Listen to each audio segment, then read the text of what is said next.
Hey guys, tonight we begin with something that might sound familiar but was actually deeply alien. Shopping. But not the kind where you tap a card, check reviews, or complain about delivery times.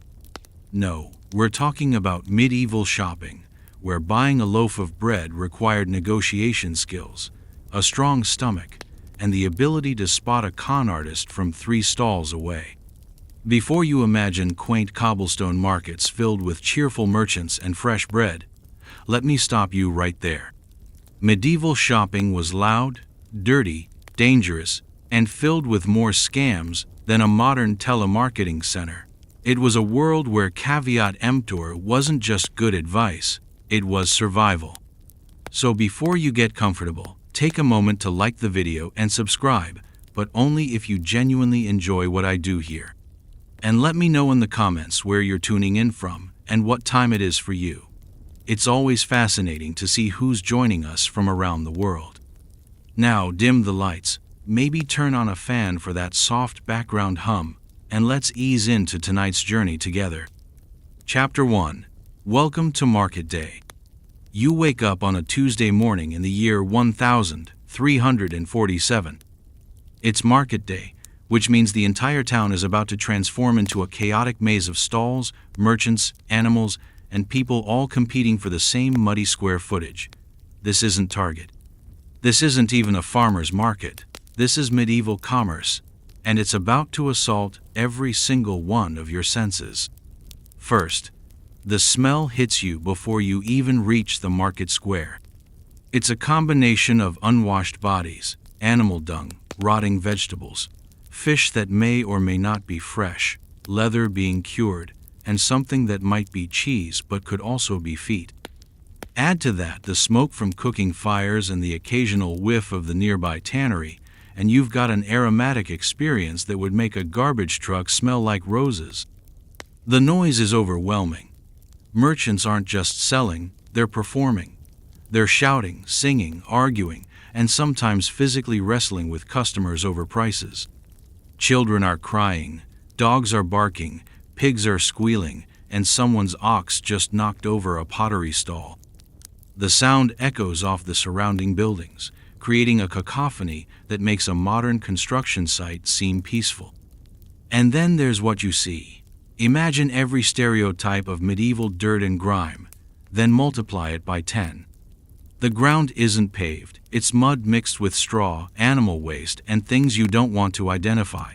People are dressed in layers of wool that haven't been washed in months, if ever.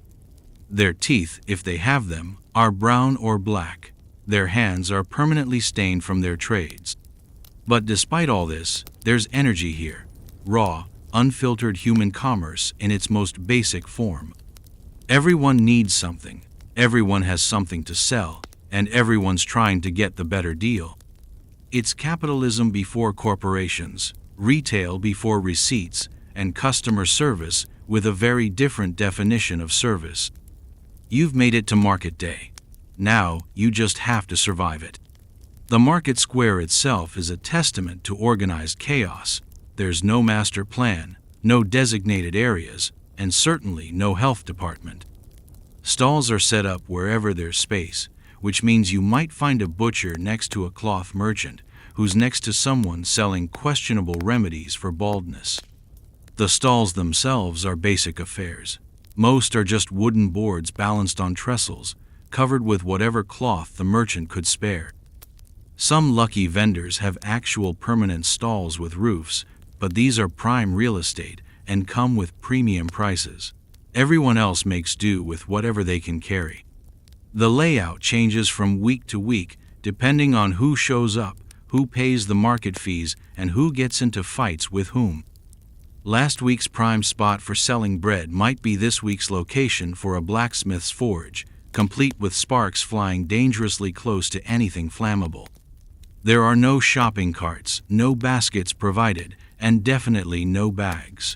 You bring your own containers, usually baskets woven from reeds or rough cloth sacks.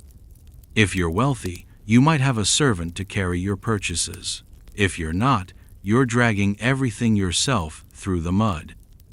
The merchants range from local farmers selling their surplus to traveling traders who've journeyed hundreds of miles with exotic goods. Some are honest, hard-working people trying to make a living. Others are con artists who would sell you a wooden sword and call it steel if they thought they could get away with it. Market officials, usually appointed by the local lord or town council, patrol the area with varying degrees of effectiveness.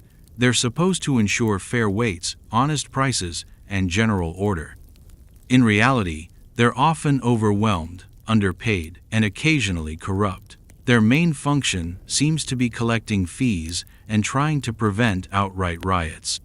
The market operates on a cash basis, but cash isn't always coins. Barter is common, especially among the poorer customers. A farmer might trade grain for shoes, or a blacksmith might accept chickens instead of silver. This makes every transaction a negotiation, and every negotiation a potential argument. And speaking of arguments, they're constant. Haggling isn't just expected, it's required. Anyone who pays the asking price is immediately marked as either wealthy, stupid, or both. The art of the deal is alive and well, and it often involves shouting, dramatic gestures, and appeals to various saints for divine intervention in commercial disputes. Welcome to medieval retail therapy, where the therapy involves building your tolerance for chaos, noise, and the constant possibility of being sold a pig in a poke. Literally. Chapter 2. The Money Problem. Before we dive into what you can buy, let's talk about how you'd pay for it. Because in medieval times, money wasn't just currency, it was a puzzle wrapped in an enigma, delivered by someone who might be trying to cheat you. First, there's no standard currency. Every kingdom, duchy, city, and sometimes individual lord mints their own coins.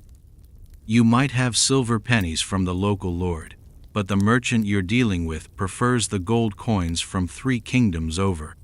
He's never seen your money before, doesn't trust it, and wants to examine each coin like he's a forensic accountant. Coins themselves are a gamble. They're handmade, which means no two are exactly alike. They can be clipped, filed, or outright counterfeited.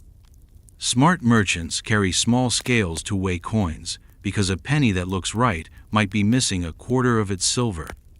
Others test coins by biting them, scratching them, or ringing them like tiny bells to check their purity. Then there's the problem of size.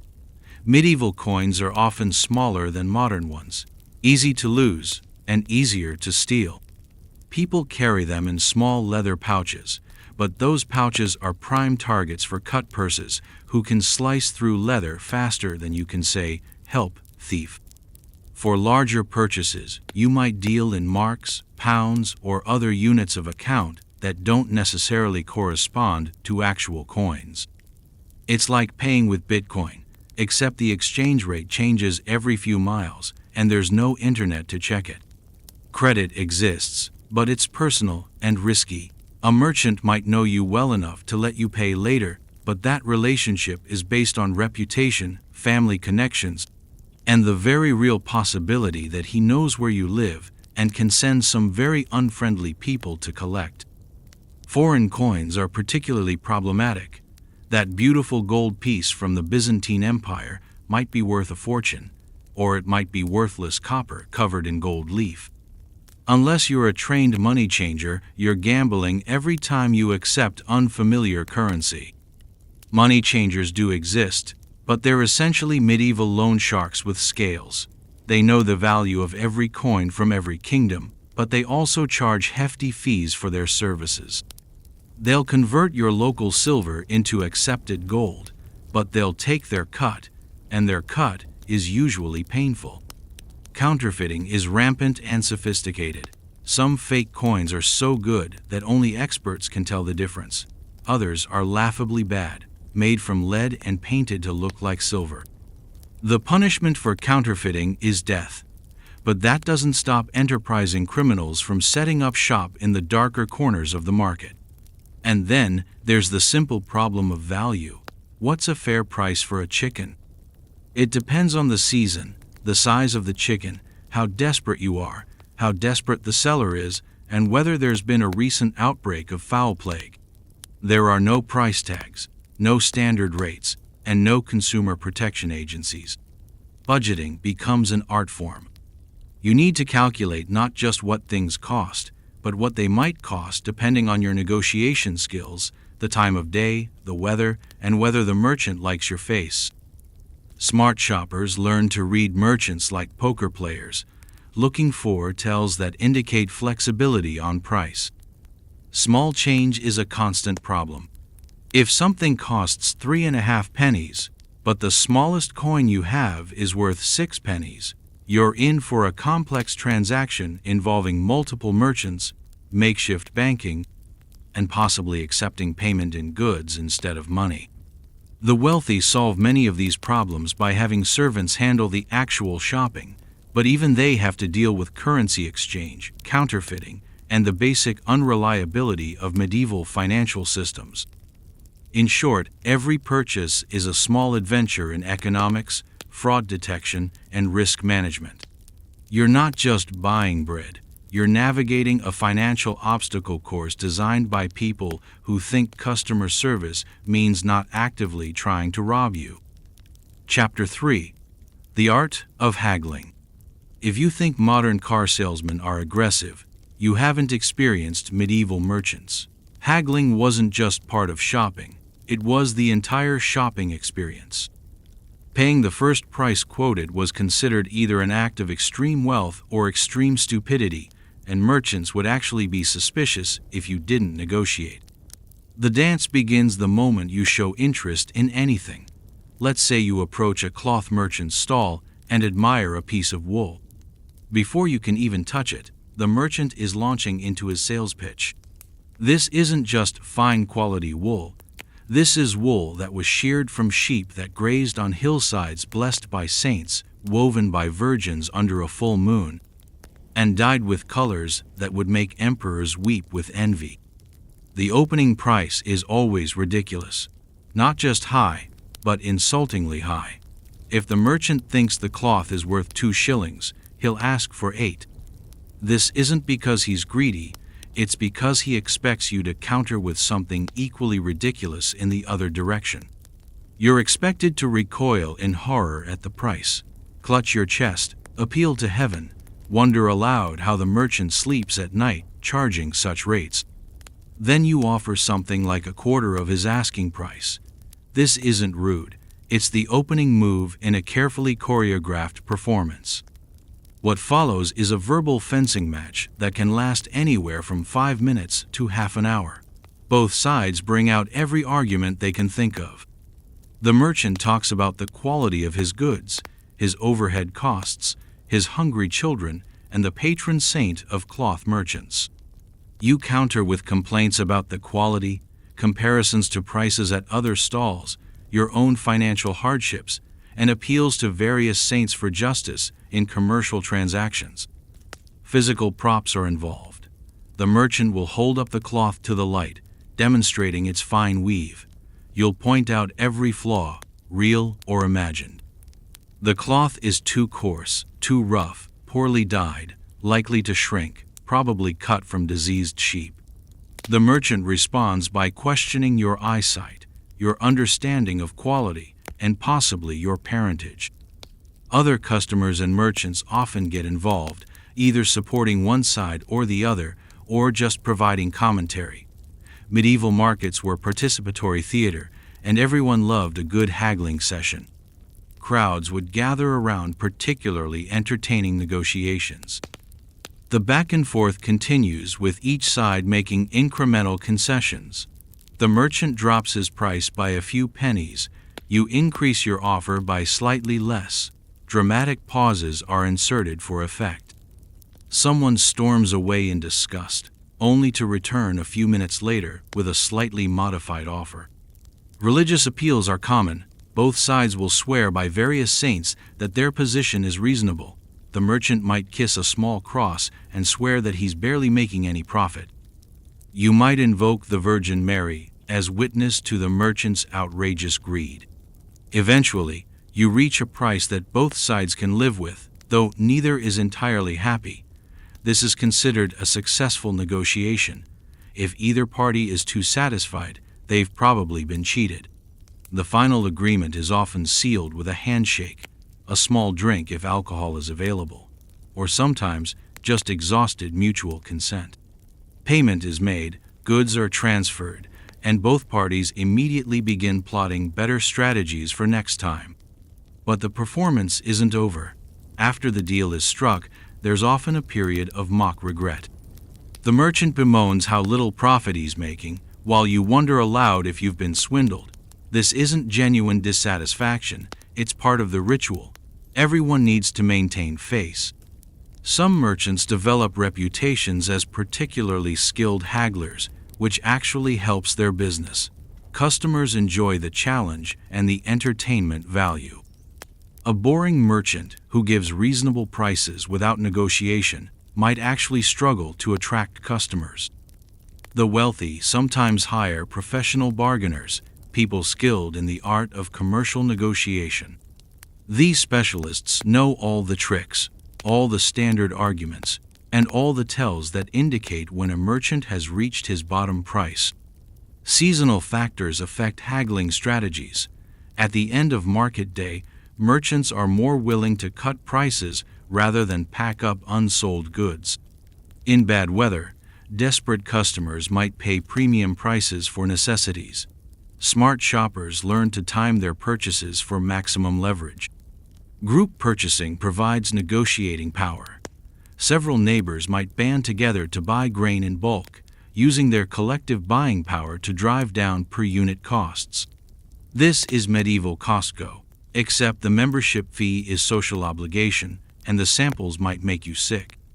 In the end, haggling serves multiple purposes beyond just determining price. It's social interaction, entertainment, and a way of establishing respect between buyer and seller. A good haggling session leaves both parties feeling like they've been heard, challenged, and treated fairly according to the customs of their time. Just don't expect to finish your shopping quickly. In medieval markets, every purchase is a production, and every merchant is a performer waiting for their moment to shine. Chapter 4. What's actually for sale? Now that you understand the financial maze and theatrical negotiations involved in medieval shopping, let's talk about what you could actually buy. Spoiler alert, the selection was limited, the quality was questionable, and the freshness was more of a suggestion than a guarantee. Food dominated most markets, but don't expect the variety you're accustomed to. Bread was the cornerstone of medieval diet, but medieval bread was nothing like modern bread. It was dense, dark, and often contained ingredients that weren't exactly wheat. In lean times, bakers would bulk up their loaves with peas, beans, or even sawdust. The wealthy got white bread made from refined flour, while everyone else made do with brown bread that could double as a weapon if necessary. Meat was available, but it was expensive and often dubious. Beef and pork were luxury items for most people. More common were smaller animals, chickens, rabbits, and various birds that might or might not have been caught legally. Fish was popular, especially on the many religious fast days, but medieval preservation methods meant that fresh fish might have been traveling for days without refrigeration. The spice trade brought exotic flavors from distant lands, but these were literally worth their weight in gold. Pepper, cinnamon, and nutmeg were luxury items that only the wealthy could afford. Common people made do with local herbs like parsley, sage, and whatever they could grow in their own gardens. Vegetables were seasonal and limited. Turnips, onions, and cabbage were staples, along with peas and beans. Anything resembling modern fresh produce was available only when locally in season, and even then, it might be wilted, wormy, or past its prime. Ale and wine were safer to drink than water in many places, so every market had beverage vendors. The quality ranged from merely terrible to potentially lethal. Weak ale was often the safest option, even for children. Wine was available but expensive, and its quality depended entirely on how honest the merchant was about its origins and age. Cloth and clothing made up another major category of medieval commerce. Most fabric was wool, which was practical but scratchy and often poorly dyed. Linen was available for those who could afford it, offering a step up in comfort. Silk was a luxury item that most people would never touch, let alone own. Ready-made clothing was rare and expensive. Most people bought fabric and had it made into garments by local tailors, or they made their own clothes if they had the skills. What passed for fashion was largely determined by practicality and available materials rather than style. Tools and household items were built to last, which was good because they were expensive and replacement wasn't easy. Iron goods were particularly valuable, since metalworking was a specialized skill. A good knife, pot, or farming implement was an investment that people expected to use for years or even decades. Books were incredibly rare and expensive, handwritten by scribes and available only to the educated elite. Most people couldn't read anyway, so the market for written materials was tiny. What books existed were often religious texts, and even those were precious commodities. Medicine was a mix of genuine herbal remedies and complete quackery. Merchants sold everything from willow bark, which actually works for pain relief, to ground unicorn horn, which definitely doesn't exist, to cure various ailments. The boundary between medicine and magic was blurry at best. Luxury items were available for those with means: jewelry, fine fabrics, exotic spices, and decorative objects. These items often traveled great distances and changed hands multiple times before reaching medieval markets, with each middleman adding to the price. Livestock was commonly sold at markets, but this presented its own challenges. Animals had to be transported, fed, and kept healthy during travel. A cow that looked healthy in the morning might be showing signs of disease by afternoon. Buyers had to be experts in animal husbandry just to avoid being swindled. Services were also available in medieval markets. Barber surgeons would cut your hair and perform minor medical procedures in the same session. Scribes would write letters for the illiterate. Fortune tellers promised to predict your future for a few coins. What wasn't available might surprise you. There were no mass-produced goods, no standardized products, and no quality guarantees. Everything was handmade, which meant everything was slightly different. 2 identical pots might have different capacities, different shapes, or different levels of quality. Seasonal availability affected everything. Spring brought young animals and early vegetables. Summer offered the best selection of fresh produce. Fall was harvest time, with grains and preserved foods. Winter markets were lean affairs, with mostly stored and preserved goods available. Import goods were exotic and expensive. Anything that had to travel more than a few days' journey commanded premium prices. This made regional specialties particularly valuable: salt from coastal areas, metals from mining regions, or wool from areas known for sheep raising. The concept of brands didn't exist, but reputation did. A baker known for good bread, a metalworker known for sharp tools, or a cloth merchant known for quality fabric could command higher prices based on their personal reputation. In short, medieval markets offered the necessities of life, plus a few luxuries for those who could afford them. But every purchase required expertise, negotiation skills, and a willingness to accept that quality control was more art than science. Chapter 5: The Merchants and Their Tricks. Medieval merchants were part salesman, part performer, part con artist, and part survival expert. They had to be. Competition was fierce, customers were skeptical, and profit margins were thin. This led to the development of sales techniques that would make modern marketing executives take notes. Let's start with the honest merchants, who did exist, despite what you might think. These were craftsmen and farmers selling their own products, people who lived in the community and depended on their reputation for repeat business. They were straightforward about their goods, fair in their pricing, and reliable in their quality. They were also boring, which meant they often got overlooked in favor of more entertaining vendors. Then there were the traveling merchants, who arrived with mysterious goods from distant lands and equally mysterious sales techniques. These merchants were performers first and businessmen second. They understood that selling was about creating desire, not just meeting need. The most successful merchants were masters of product presentation. A cloth merchant would display his fabrics in the best possible light, literally. He'd position his stall to catch the morning sun, which made colors appear richer and hid flaws in the weave. Jewelry merchants used polished metal surfaces as primitive spotlights to make their wares sparkle.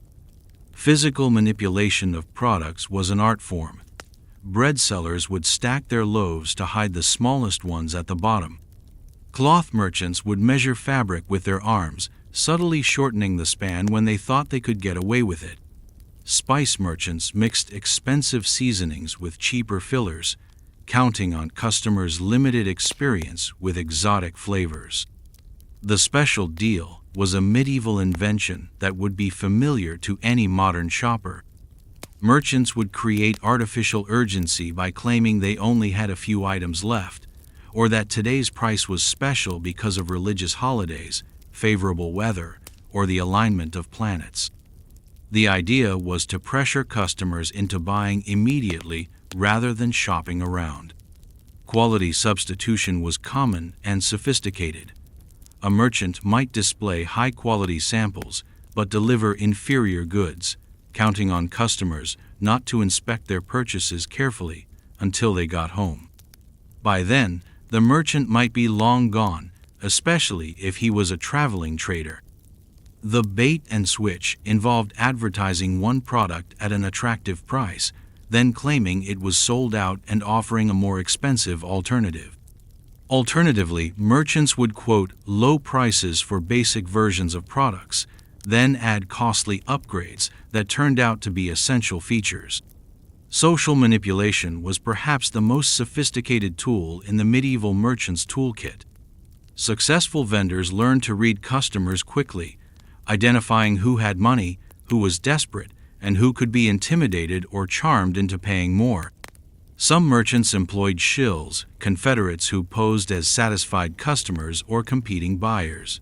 A shill might loudly praise the quality of goods, creating social proof. Or they might pretend to negotiate for the same item you wanted, creating artificial competition and driving up the price. Regional specialists developed particular expertise in fooling outsiders. Urban merchants learned to spot country folk who were unfamiliar with city prices and products. Rural merchants could identify city dwellers who were clueless about agricultural goods. Both groups were ruthless about exploiting these knowledge gaps. Weight and measure fraud was pandemic. Merchants used scales that were subtly rigged, containers that looked standard but held less than they appeared to, and measuring devices that were accidentally short. Market officials were supposed to check these, but enforcement was spotty and corruption was common. The loss leader strategy involved selling some items at or below cost to attract customers, then making profits on other purchases. A merchant might sell bread cheaply but charge premium prices for cheese, counting on customers to buy multiple items rather than visiting several stalls. Seasonal manipulation took advantage of supply and demand cycles. Merchants would hoard goods when they were plentiful and cheap, then sell them at inflated prices when they became scarce. This required capital and storage, but the profits could be substantial. Information asymmetry was a powerful tool. Merchants often knew more about their products' origins, quality, and fair value than their customers did. They used this knowledge advantage to justify high prices or conceal defects. Some merchants specialized in selling to specific customer types. There were vendors who catered to pilgrims, knowing they needed quick purchases and had limited local knowledge. Others targeted merchants from other towns who were unfamiliar with local prices and customs. The most successful merchants built relationships rather than just making transactions. They remembered customers' names, preferences, and financial situations. This personal touch created loyalty and allowed for more sophisticated pricing strategies. Psychological pressure techniques included appeals to status, fear of missing out, and emotional manipulation. A merchant might suggest that buying expensive goods would elevate a customer's social standing, or that failing to purchase protection items would invite disaster. Group psychology was also exploited. Merchants learned to create crowds around their stalls, knowing that busy stalls attracted more customers. They might stage dramatic negotiations or performances to draw attention, then transition smoothly into selling mode once they had an audience. Credit terms were often deliberately confusing, with unclear interest rates and repayment schedules. Merchants would emphasize the low initial payments while downplaying the total cost of credit purchases. Of course, not every merchant was dishonest, and not every sale involved trickery. Many transactions were straightforward exchanges between honest people. But the competitive nature of medieval commerce, combined with limited regulation and enforcement, created an environment where creative selling techniques flourished. The most important thing to understand is that these weren't necessarily malicious practices. From the merchant's perspective, they were simply using every available tool to make a living in a challenging economic environment. Customers, for their part, developed sophisticated defensive strategies to avoid being cheated. This created a complex dance between buyer and seller, where both sides understood the rules of the game even if they didn't always like them. Medieval shopping was ultimately about more than just exchanging goods for money. It was about navigating a social and economic system where everyone was trying to gain an advantage. Chapter 6. The customers and their strategies. Medieval customers weren't passive victims of merchant trickery. They developed their own sophisticated strategies for getting good value, avoiding scams, and navigating the complex world of medieval commerce. Shopping was a skill that people learned from childhood, and experienced customers could be just as devious as the merchants they dealt with. The first rule of medieval shopping was never shop alone if you could help it. Groups of customers had more negotiating power and could watch each other's backs. A merchant might try to cheat one person, but cheating 3 or 4 people at once was much riskier. Group shopping also allowed for pooled expertise. One person might know about fabric quality, while another understood fair prices for metalwork. Timing was everything. Experienced shoppers knew that merchants were most flexible on prices at certain times of day. Early morning often brought the best selection, but the highest prices. Late afternoon might offer bargains as merchants tried to avoid carrying goods home, but the best items were often gone. Weather also affected pricing. Merchants caught in rain might cut deals quickly to avoid damaged inventory. Building relationships with merchants was a long-term strategy that paid dividends.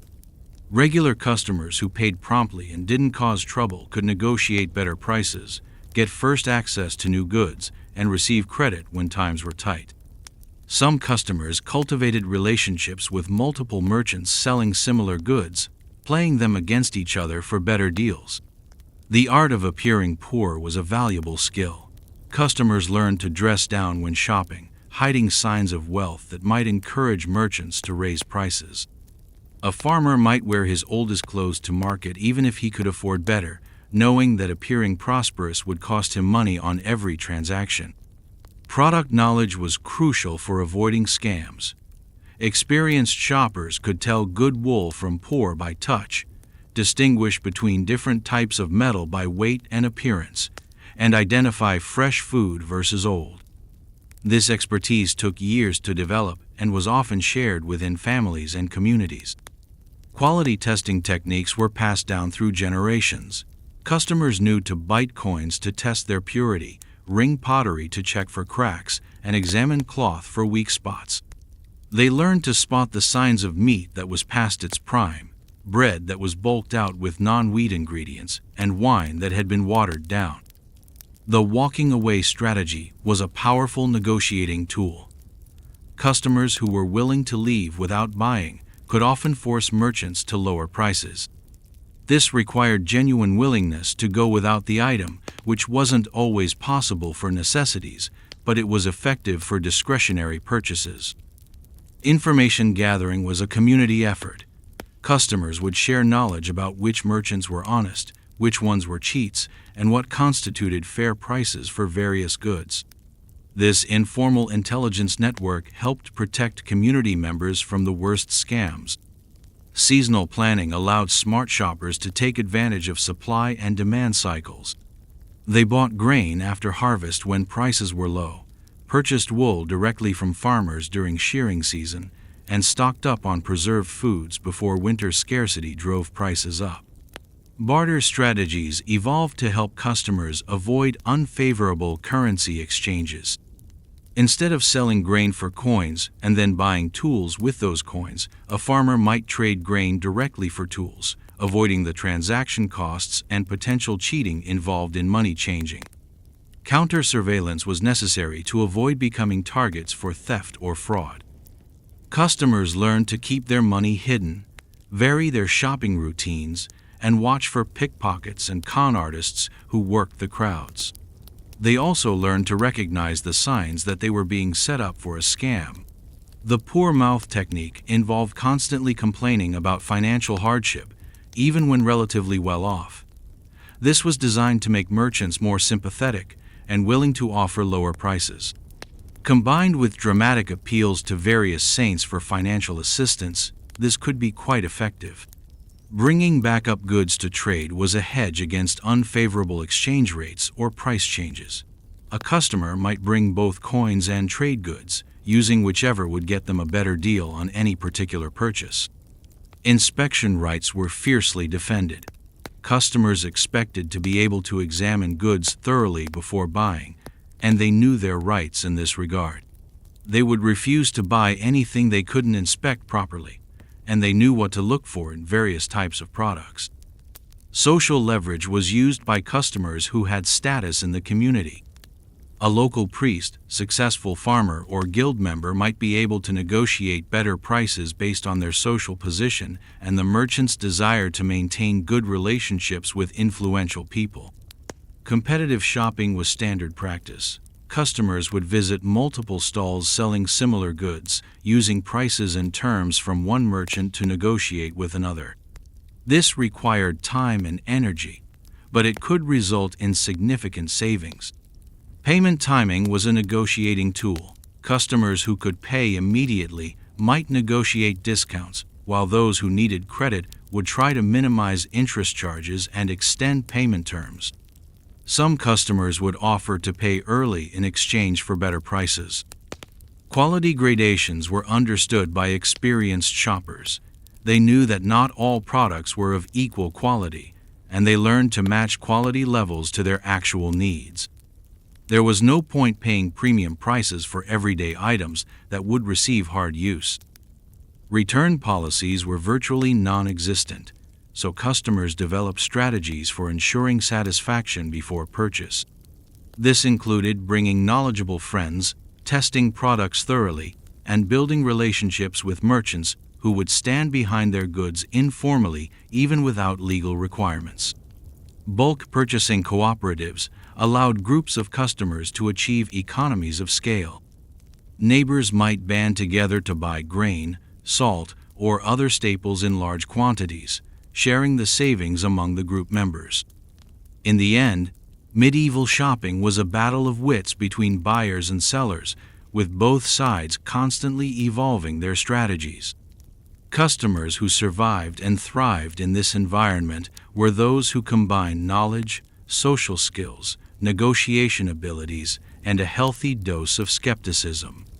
They understood that every transaction was potentially adversarial, and they came prepared for battle. Chapter 7: Quality Control, or the Lack thereof. In the modern world, we take quality standards for granted. Products have specifications, safety certifications, and return policies. Medieval shoppers enjoyed none of these luxuries. Quality was a matter of luck, experience, and the merchant's integrity, and that last one was often in short supply. Let's start with food, which had perhaps the most critical quality issues. Freshness was relative in an age without refrigeration. Fresh fish might have been caught several days ago and transported without ice. Fresh meat could be from an animal that died of disease, died of old age, or died of mysterious circumstances that the seller preferred not to discuss. Bread, the staple of medieval diet, was subject to creative interpretation by bakers. The law often specified what could go into bread, but enforcement was sporadic and corruption was common. During hard times, bakers would add whatever they could to bulk out their loaves: peas, beans, sawdust, chalk, or even ground bones. The wealthy got white bread made from pure wheat flour, while everyone else got brown bread that might contain anything. Adulteration of food was rampant and sophisticated. Milk was watered down, wine was diluted, honey was mixed with cheaper sweeteners, and spices were cut with cheaper substances. Merchants counted on their customers' limited experience with pure products to conceal these adulterations. Weights and measures were another major source of quality problems. Despite official standards, merchants used their own measuring devices, and these were often rigged to favor the seller. Scales might be weighted incorrectly, containers might hold less than they appeared to, and measuring sticks might be shorter than standard. The short measure was an art form. A merchant selling cloth might use a measuring stick that was slightly short, gaining an extra inch or two on every yard sold. Over the course of a day, this could add up to significant extra profit. Customers who caught on to this trick would bring their own measuring devices, leading to disputes over whose standards were correct. Cloth and clothing quality varied wildly, often within the same piece of fabric. Medieval weaving was done by hand, so consistency was impossible. A piece of wool might be thick and durable in some spots, and thin and weak in others. Dyes were often unstable, meaning that colors might fade quickly or bleed onto other garments. The concept of seconds or defective goods didn't exist in the same way it does today. Merchants sold whatever they had, regardless of quality, and customers were expected to inspect everything carefully before buying. A pot might have a crack that would make it useless, but the merchant would still try to sell it as a functional item. Metalwork quality was particularly variable because the skills required were so specialized. A knife might look fine but be made from poor quality iron that would bend or break with normal use. Customers had to judge quality by weight, feel, and appearance, but even experienced buyers could be fooled by skilled craftsmen who knew how to make inferior products look good. Seasonal factors affected quality in ways that modern shoppers don't have to consider. Grain harvested during wet weather might be moldy or prone to spoilage. Animals slaughtered during hot weather might be partially spoiled by the time they reached market. Vegetables picked too early or too late might be flavorless or tough. Transportation damage was a constant problem for goods that traveled to market. Pottery might be cracked, cloth might be stained, and food might be contaminated during the journey from producer to seller. Merchants often tried to hide this damage or pass it off as normal wear. Storage conditions were primitive and often inadequate. Grain might be stored in damp conditions that encouraged mold growth. Cloth might be kept in areas where mice could chew holes in it. Metal goods might rust from exposure to moisture. These storage problems became quality problems for customers. Skill levels among craftsmen varied enormously. There were no standardized training programs or certification processes. A baker might be a master of his craft or barely competent at making edible bread. Customers had to rely on reputation and personal experience to identify skilled craftsmen. Regional variations in quality standards created confusion for traveling customers. What passed for acceptable quality in one town might be considered substandard in another. This was particularly problematic for merchants who traveled between markets, as they had to adjust their quality expectations based on local standards. Seasonal workers often produced lower quality goods than year-round craftsmen. During harvest time, many people took temporary work in food processing or other trades, despite lacking the skills to do quality work. This flooded the market with substandard products at precisely the time when demand was highest. Testing methods were primitive but essential. Customers learned to bite coins to test their purity, tap pottery to listen for cracks, and smell food to check for spoilage. They developed keen senses for detecting problems that modern quality control systems would catch automatically. Warranty concepts were almost non-existent. Once you bought something and walked away from the stall, it was yours regardless of whether it worked properly.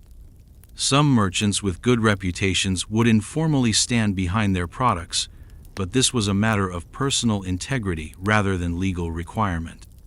Counterfeit goods were common, especially for expensive items. Merchants would pass off inferior metals as precious ones, synthetic dyes as expensive natural ones, and local products as exotic imports. Without modern testing methods, customers had to rely on experience and intuition to avoid fakes. The church sometimes intervened in quality control, especially for essential items like bread. Religious authorities would inspect bakeries and markets, imposing penalties on merchants who cheated customers. However, these inspections were infrequent and often corrupted by bribes or personal relationships. Guild systems provided some quality control for crafted goods. Guild members were supposed to maintain standards and police each other's work. In practice, guilds were more concerned with protecting their members' interests than with customer satisfaction, so quality control was inconsistent at best. Market officials had authority to check weights, measures, and quality, but they were often overwhelmed, undertrained, or corrupt. A merchant might bribe an official to overlook quality problems, or the official might simply lack the expertise to identify substandard goods. Reputation was the closest thing to a quality guarantee that medieval customers had. Merchants who consistently sold good products at fair prices built loyal customer bases and could charge premium prices. Those who cheated customers found their reputations spread quickly through the community, eventually driving them out of business. Customer coalitions sometimes formed to pressure merchants to maintain quality standards. If a baker was consistently selling poor bread, customers might boycott his stall and warn others about the problems. This informal enforcement was often more effective than official regulation. Seasonal quality cycles meant that customers had to time their purchases carefully. Spring brought fresh produce, but also higher prices. Summer offered the best selection, but also the greatest risk of spoilage. Fall harvest time brought lower prices but variable quality. Winter offered only preserved goods of uncertain age and condition. In the end, medieval shopping required customers to become experts in quality assessment across a wide range of products. They had to develop skills that modern consumers never need: detecting food spoilage by smell and appearance, judging metal quality by weight and feel, assessing fabric durability by touch, and evaluating craftsmanship by eye. This made shopping a much more active and engaged process than it is today. Customers couldn't rely on brands, certifications, or return policies. They had to take personal responsibility for every purchase, and they developed sophisticated skills to protect themselves from poor quality and outright fraud. The result was a shopping culture where caveat emptor buyer beware wasn't just good advice, it was a survival skill that everyone had to master. Chapter 8: Market Day Mayhem. If you thought Black Friday shopping was chaotic, you clearly haven't experienced a medieval market day. Picture every stereotype of medieval life: mud, noise, animals, unwashed bodies, and questionable food, then concentrate it all into a few hours of frenzied commerce in a space roughly the size of a modern parking lot. Market day typically began before dawn, with merchants arriving in darkness to set up their stalls by torchlight. The early arrivals got the best spots, closest to the main thoroughfares, and protected from wind and weather. Latecomers had to make do with whatever space was left, often in muddy corners or areas that flooded when it rained. The setup process was chaos in itself. Merchants arrived with carts, pack animals, and handcarts loaded with goods and stall equipment. There were no assigned spaces, no traffic control, and no coordination. Arguments over territory were common and sometimes escalated into physical fights before the market even officially opened. Animals were everywhere. Merchants brought livestock to sell. Customers arrived on horseback or with ox carts, and stray dogs and pigs wandered through the market looking for scraps. The noise was incredible. Merchants shouting their wares, animals braying and squealing, cartwheels creaking over cobblestones, and customers arguing about prices. The crowd itself was a cross-section of medieval society, but not in a harmonious way. Wealthy merchants in fine clothes rubbed shoulders with dirt-poor peasants. Traveling traders from foreign lands stood next to local farmers. Priests mingled with prostitutes, soldiers with scholars, and children with pickpockets. Hygiene was not a priority for anyone involved. Most people bathed infrequently, changed clothes rarely, and had limited access to soap. The result was a concentration of human odors that would be overwhelming by modern standards. Add in the smells from food stalls, animal pens, and various crafts, and the aromatic experience was unforgettable in the worst possible way. The ground beneath everyone's feet was a mixture of mud, straw, animal droppings, food scraps, and things that were better left unidentified. Shoes were practical rather than fashionable, and even the wealthy wore sturdy boots to navigate the muck.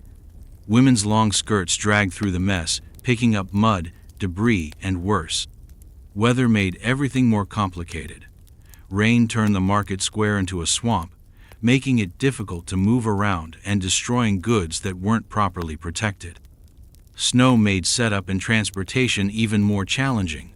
Hot weather increased the smell problem and made food spoilage more likely. Wind could knock over stalls and scatter lightweight goods. Theft was a constant concern. Pickpockets worked the crowds, looking for distracted customers and poorly secured purses. Cut purses specialized in slicing through the leather strings that held money pouches, while confidence artists ran various scams designed to separate people from their money through clever trickery. Violence wasn't uncommon. Disputes over prices, accusations of cheating, and simple misunderstandings could escalate quickly into physical confrontations. Most people carried knives for practical purposes, but these could easily become weapons when tempers flared. Market officials tried to maintain order, but they were often outnumbered and outmatched. Drunkenness added another layer of chaos. Ale and wine vendors did steady business throughout the day, and many customers and merchants alike took regular breaks for liquid refreshment. As the day wore on, judgment became impaired, negotiations became more heated, and the likelihood of fights increased. Children were everywhere, but not always under supervision. They ran between stalls, got underfoot, and sometimes engaged in petty theft or mischief. Parents were busy with their own shopping and trading, so children often fended for themselves in the crowded, dangerous environment. Religious tensions occasionally surfaced. Markets brought together people from different regions with different beliefs and customs. During times of religious conflict, these differences could lead to arguments or worse. Jewish merchants were often subjected to discrimination and sometimes violence. Language barriers created confusion and opportunity for cheating. Traveling merchants might not speak the local language well, making them vulnerable to scams. Local customers might not understand foreign traders, leading to misunderstandings about prices, quality, or terms of sale. Fire was a constant danger. Cooking stalls used open flames, smiths worked with forges, and lighting was provided by torches and candles. With so much flammable material around wooden stalls, fabric goods, straw on the ground. A small fire could quickly become a disaster that destroyed the entire market. The press of the crowd could be dangerous in itself. With hundreds or thousands of people crammed into a relatively small space, there was always the risk of panic or stampede. If something went wrong, a fire, a fight, or just a false alarm, people could be trampled in the rush to escape. Class distinctions were visible but not always respected. Wealthy customers expected deference from merchants and preferential treatment in crowds. However, the chaotic nature of market day meant that social hierarchies often broke down. A noble might find himself jostled by peasants or forced to wait in line behind commoners. Time moved differently on market day. Without clocks, people judged time by the sun, church bells, or the gradual emptying of stalls. This created a unique rhythm where the early morning was frantic setup, midday was peak chaos, and late afternoon was desperate bargaining as merchants tried to sell remaining goods. Food safety was a particular concern as the day wore on. Without refrigeration, perishable goods deteriorated quickly, especially in warm weather. Merchants would cut prices on items that needed to be sold quickly, but customers had to balance savings against the risk of food poisoning. The end of market day brought its own chaos as merchants packed up and customers made final purchases. Leftover goods might be sold at deep discounts or given away to avoid waste. Animals had to be rounded up and loaded onto carts. Stalls had to be dismantled and equipment loaded for transport. Cleanup was minimal or non-existent. The market square would be left littered with garbage, animal droppings, and debris from the day's activities. Rain would eventually wash some of it away. Animals would eat some of the food scraps, and the rest would simply accumulate until the next market day. Despite all the chaos, danger, and discomfort, people kept coming back to market day. It was essential for survival, providing access to goods and services that weren't available elsewhere. It was also social entertainment in a world with limited options for recreation. The drama, excitement, and human interaction made up for many of the negative aspects. For most medieval people, market day was both the highlight and the trial of their week. It was where fortunes were made and lost, where news and gossip spread, where communities came together and sometimes fell apart. It was commerce, theater, and survival all rolled into one chaotic, unforgettable experience. Chapter 9. The dangerous side of shopping. Medieval markets weren't just inconvenient or unpleasant, they were genuinely dangerous places where shopping could cost you more than money. Between con artists, pickpockets, unsafe food, and the general lawlessness of crowded spaces, every trip to market was a calculated risk. Let's start with the most obvious danger: crime. Markets attracted criminals like flies to honey because they offered everything a criminal needed: crowds for cover, distracted victims carrying money, and multiple escape routes. The most common crime was pickpocketing, elevated to an art form by medieval practitioners. Pickpockets worked in teams, with one member creating a distraction while another lifted purses. A common technique was the bump and grab. One criminal would deliberately bump into a victim while an accomplice reached for their money pouch. Others used children who were small enough to slip through crowds unnoticed and innocent-looking enough to avoid suspicion. Cut purses were even more sophisticated. They carried sharp knives specifically designed to slice through the leather cords that attached money pouches to belts. A skilled cut purse could relieve a victim of their money without them noticing until much later. The crime was so common that many people took to hiding their money in multiple locations or sewing it into their clothing. Confidence games were elaborate scams designed to separate people from their money through trickery rather than theft. A common con involved selling magic items that would supposedly bring good luck, cure diseases, or predict the future. The seller would plant accomplices in the crowd to pose as satisfied customers and create artificial demand. The short change scam involved giving incorrect change during transactions, counting on customers' poor math skills or distraction to avoid detection. Merchants would shortchange customers by small amounts, knowing that most people wouldn't notice or wouldn't want to cause a scene over a few pennies. Violent robbery was less common, but more dangerous. Highway robbers sometimes followed wealthy customers as they left markets, attacking them once they were away from the crowds. This was particularly dangerous for merchants traveling between towns with large amounts of cash or valuable goods. Food poisoning was a constant risk in an age without refrigeration or food safety regulations. Meat might be spoiled, milk might be sour, and bread might be contaminated with mold or worse. Vendors had strong incentives to sell questionable food rather than taking a loss, and customers often had limited ability to judge quality. Disease transmission was another serious concern. Markets brought together people from wide geographical areas, creating perfect conditions for spreading infectious diseases. The crowded, unsanitary conditions made things worse.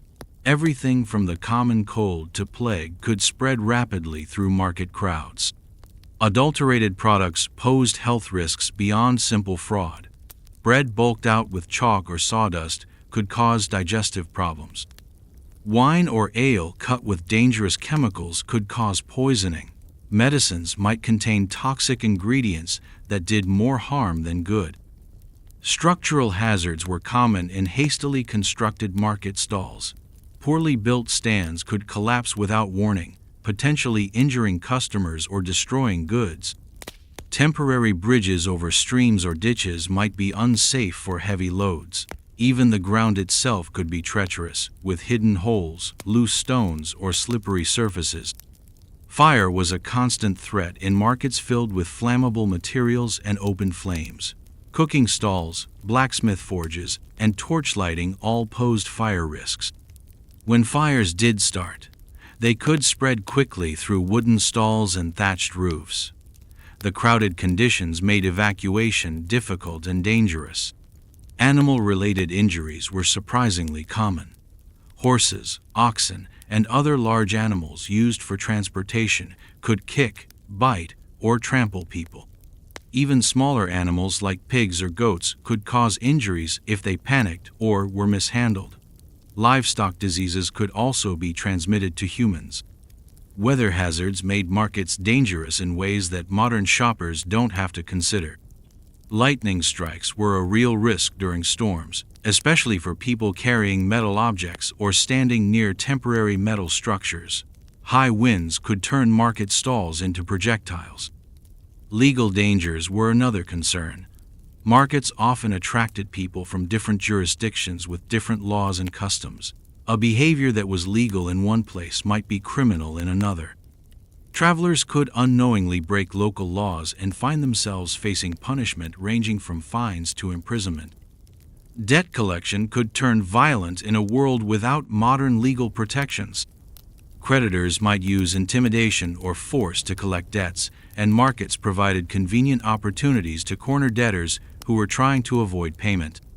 These confrontations could escalate quickly and involve innocent bystanders. Religious tensions occasionally erupted into violence, especially during times of conflict or persecution. Jewish merchants were particularly vulnerable to harassment and attack. Foreign traders might be targeted based on their nationality or religion, especially if their home countries were at war with the local kingdom. Political unrest could make markets dangerous places to be. During times of civil war or rebellion, markets might be attacked by opposing forces, occupied by armies, or caught in the crossfire of larger conflicts. Even peaceful political demonstrations could turn violent and endanger bystanders. Quality control failures could create safety hazards beyond simple fraud. Tools might be made from inferior metals that could break during use, potentially causing injury. Pottery might contain lead glazes that were toxic.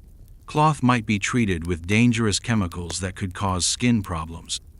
Water contamination was a serious health risk, especially for travelers who weren't accustomed to local water sources.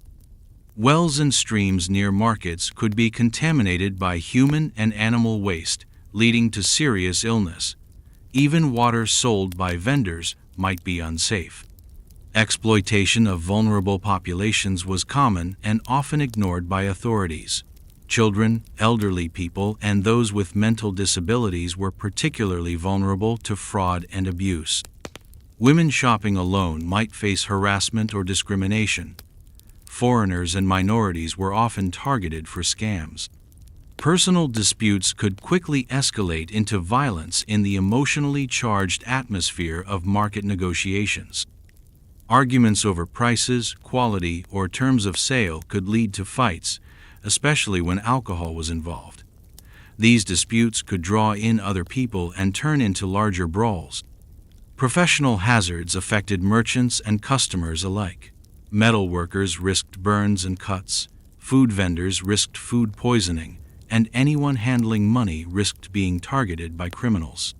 Even customers faced risks from sampling unfamiliar foods or handling potentially dangerous products. Despite all these dangers, medieval people continued to shop at markets because they had no choice. Markets were essential for survival, providing access to goods and services that couldn't be obtained elsewhere.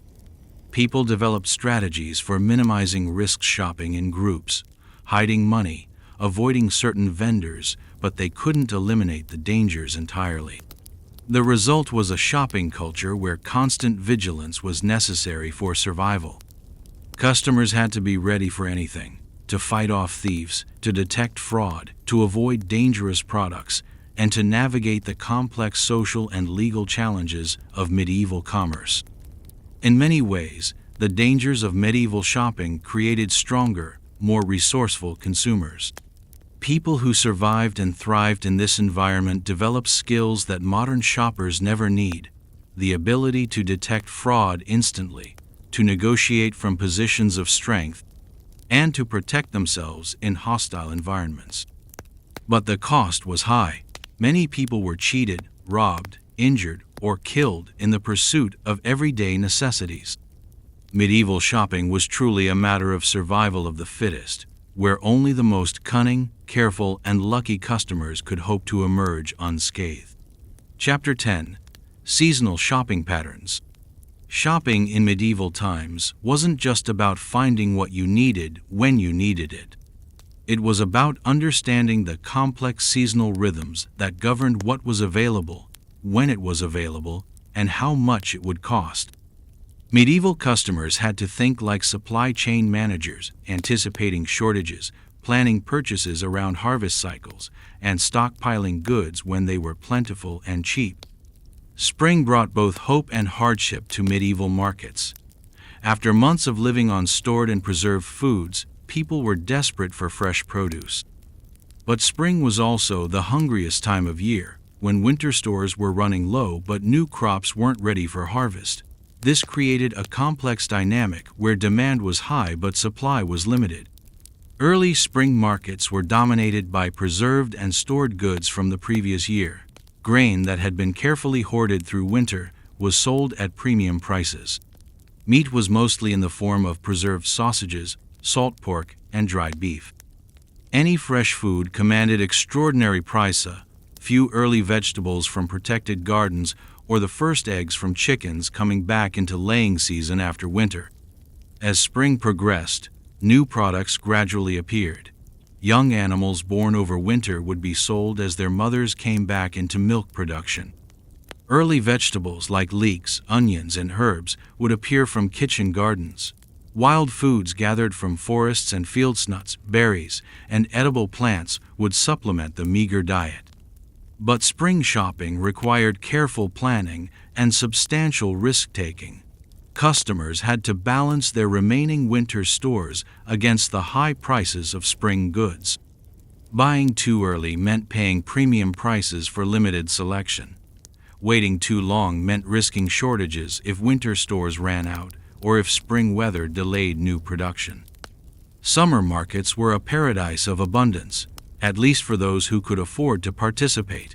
Fresh vegetables, fruits, and herbs were available in quantities that seemed miraculous after months of scarcity. Meat was plentiful, as animals that had survived winter were in good condition and ready for slaughter.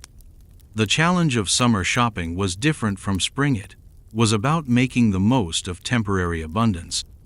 Smart customers would buy extra produce to preserve for winter, drying herbs, smoking meat, making cheese, and fermenting vegetables.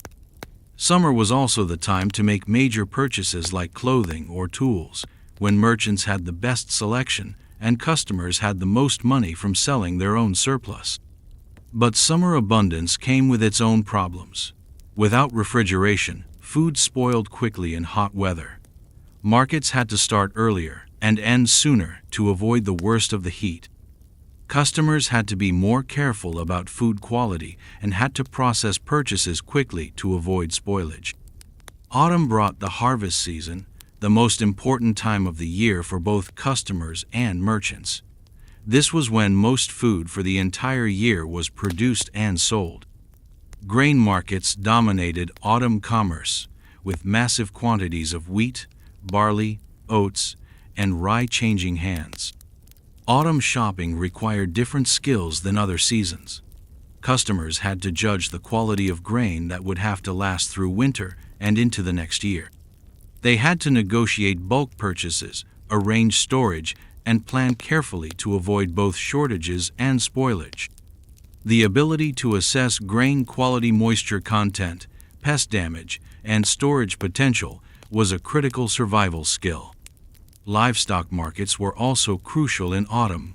Animals that couldn't be fed through winter had to be slaughtered and preserved. This created a glut of meat that drove prices down temporarily, but customers had to have the skills and equipment to preserve large quantities of meat for winter consumption. Autumn was also the time for making major purchases that would last through winter. Warm clothing, tools, and household goods were bought when harvest money was available, and before winter weather made transportation difficult. Winter markets were lean affairs, dominated by preserved and stored goods. Fresh food was virtually non-existent except for occasional imported items that commanded extreme prices. Customers had to rely on what they had stored from previous seasons, supplemented by careful purchases of essentials. Winter shopping was about conservation and substitution. Customers looked for ways to stretch their resources, buying cheaper cuts of preserved meat, finding substitutes for expensive seasonings, and making the most of limited vegetables. Markets were smaller and less frequent since transportation was difficult and many rural producers couldn't reach market towns. But winter also brought unique opportunities for certain types of shopping. Craft goods were more available since artisans had more time for production when agricultural work was impossible. Imported goods might be cheaper if merchants were stuck with inventory they couldn't move to other markets. Religious calendar added another layer of complexity to seasonal shopping. Fast days meant increased demand for fish and vegetables, while feast days created demand for luxury foods and special ingredients. The timing of religious holidays affected what products were available and what customers were willing to buy. Weather patterns created unpredictable variations in seasonal shopping patterns. A late spring meant extended high prices for fresh food. An early frost could destroy crops and create shortages. Excessive rain could prevent transportation and delay harvest. Drought could reduce crop yields and increase prices. Regional variations meant that seasonal patterns differed depending on location. Mediterranean areas had different growing seasons than northern European regions. Coastal areas had access to fresh fish year-round, while inland areas relied more heavily on preserved foods. Mountain regions had shorter growing seasons, but might have access to different types of wild foods. Economic cycles interacted with seasonal patterns in complex ways. A bad harvest year would extend high prices well into the following year. War could disrupt transportation and create artificial shortages. Plague could reduce both supply and demand, creating unpredictable market conditions. Customers developed sophisticated strategies for managing seasonal shopping challenges. They formed buying cooperatives to purchase grain in bulk. They specialized in certain types of preservation to take advantage of seasonal abundance. They built relationships with producers to ensure access to goods during shortage periods. Storage capabilities determined how effectively customers could take advantage of seasonal price variations. Wealthy households with proper storage facilities could buy large quantities during harvest season and avoid paying premium prices during shortage periods. Poor families with limited storage had to pay high prices for small quantities throughout the year. Information networks were crucial for successful seasonal shopping. Customers needed to know about crop conditions in distant areas, transportation problems that might affect supply, and political developments that could influence trade.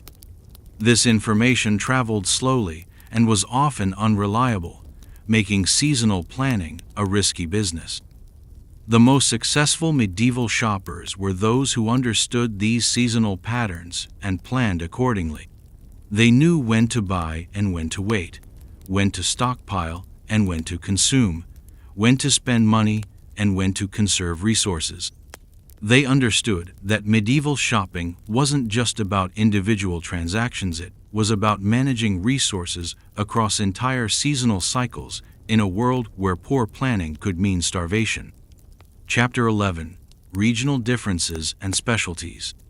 Medieval Europe wasn't a unified market. Each region had its own products, customs, prices, and shopping culture. What passed for normal commerce in one place might be completely foreign just a few hundred miles away. Understanding these regional differences was crucial for anyone who wanted to succeed in medieval trade, whether as a merchant or a customer. Let's start with the obvious differences in available products. Coastal regions had access to fresh fish and salt, but they might struggle to get fresh meat or grain. Mountain areas produced metals and stone, but had to import most food products.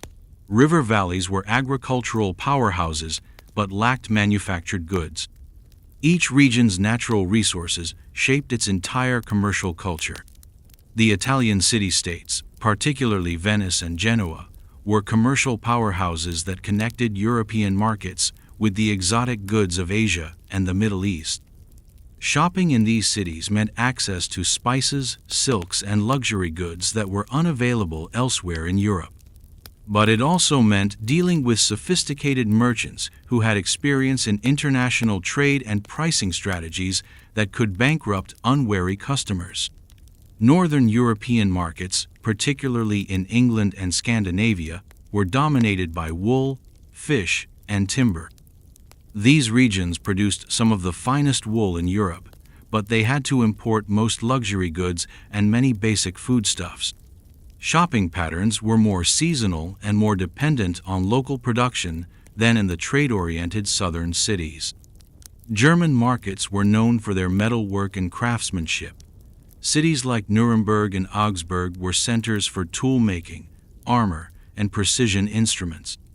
Shopping for quality metal goods meant going to German markets, but customers had to understand German quality standards and pricing customs, which were often different from their home regions. French markets varied dramatically by region. Paris was a major commercial center with access to goods from across Europe, but rural French markets were more limited. The wine regions of France created specialized markets where the quality and vintage of wine were more important than almost any other product category. Spanish markets were heavily influenced by trade with the Americas and North Africa. This meant access to new products like sugar and exotic spices, but it also meant dealing with currency fluctuations and international trade regulations that could dramatically affect prices and availability. Transportation costs created dramatic regional price differences for the same goods. Salt, which was cheap near coastal saltworks, might cost 10 times as much in inland mountain regions. Iron goods that were affordable near mining centers might be luxury items in areas that had to import all their metal. Currency differences created additional complexity for regional shopping. Each kingdom, duchy, and sometimes individual city had its own coinage. Exchange rates varied constantly, and many merchants preferred to deal only in certain types of currency. This made regional trade a form of international finance that required expertise in multiple monetary systems. Language barriers affected shopping even within the same country. Local dialects could make communication difficult, and specialized trade terminology varied by region. A customer who was fluent in market language in their home region might struggle to understand pricing and quality discussions in other areas. Legal systems differ dramatically between regions, affecting everything from contract enforcement to weights and measures standards. What constituted a fair deal in one region might be considered fraud in another. Customers and merchants had to understand local laws and customs to avoid legal problems. Quality standards and consumer expectations varied by region based on local production capabilities and trade connections. Regions that produced high-quality goods often had more demanding customers who expected better products and service. Areas that relied mainly on imports might be more tolerant of variable quality. Seasonal patterns differed based on climate and agricultural cycles. Mediterranean regions had different growing seasons and harvest times than northern European areas. This created opportunities for inter-regional trade, but also made timing crucial for merchants who traveled between different climate zones. Religious differences affected shopping patterns in important ways. Catholic regions had different feast and fast days than Orthodox areas. Jewish communities had their own dietary laws and religious calendar. Islamic regions in Spain and southern Italy had completely different commercial customs and legal systems. Guild systems varied dramatically between regions. Some cities had highly organized, powerful guilds that controlled entire industries. Others had weaker guild systems or relied more on individual entrepreneurship. These differences affected everything from product quality to pricing structures to who was allowed to engage in certain types of commerce. Urban versus rural shopping differences were more pronounced in some regions than others. Italian city-states had highly developed urban markets but limited rural commerce. Northern European regions often had more balanced development between urban and rural areas. These differences affected distribution systems and pricing structures. Cultural attitudes toward merchants and commerce varied significantly. Some regions viewed merchants as essential contributors to society, while others considered them necessary evils or even moral threats. These attitudes affected how merchants were treated, what prices they could charge, and what kinds of goods they could sell. Specialization levels differed dramatically between regions. Some areas had highly specialized craftsmen who produced goods for export across Europe. Others relied mainly on general-purpose artisans who produced basic goods for local consumption. This affected both quality and price structures.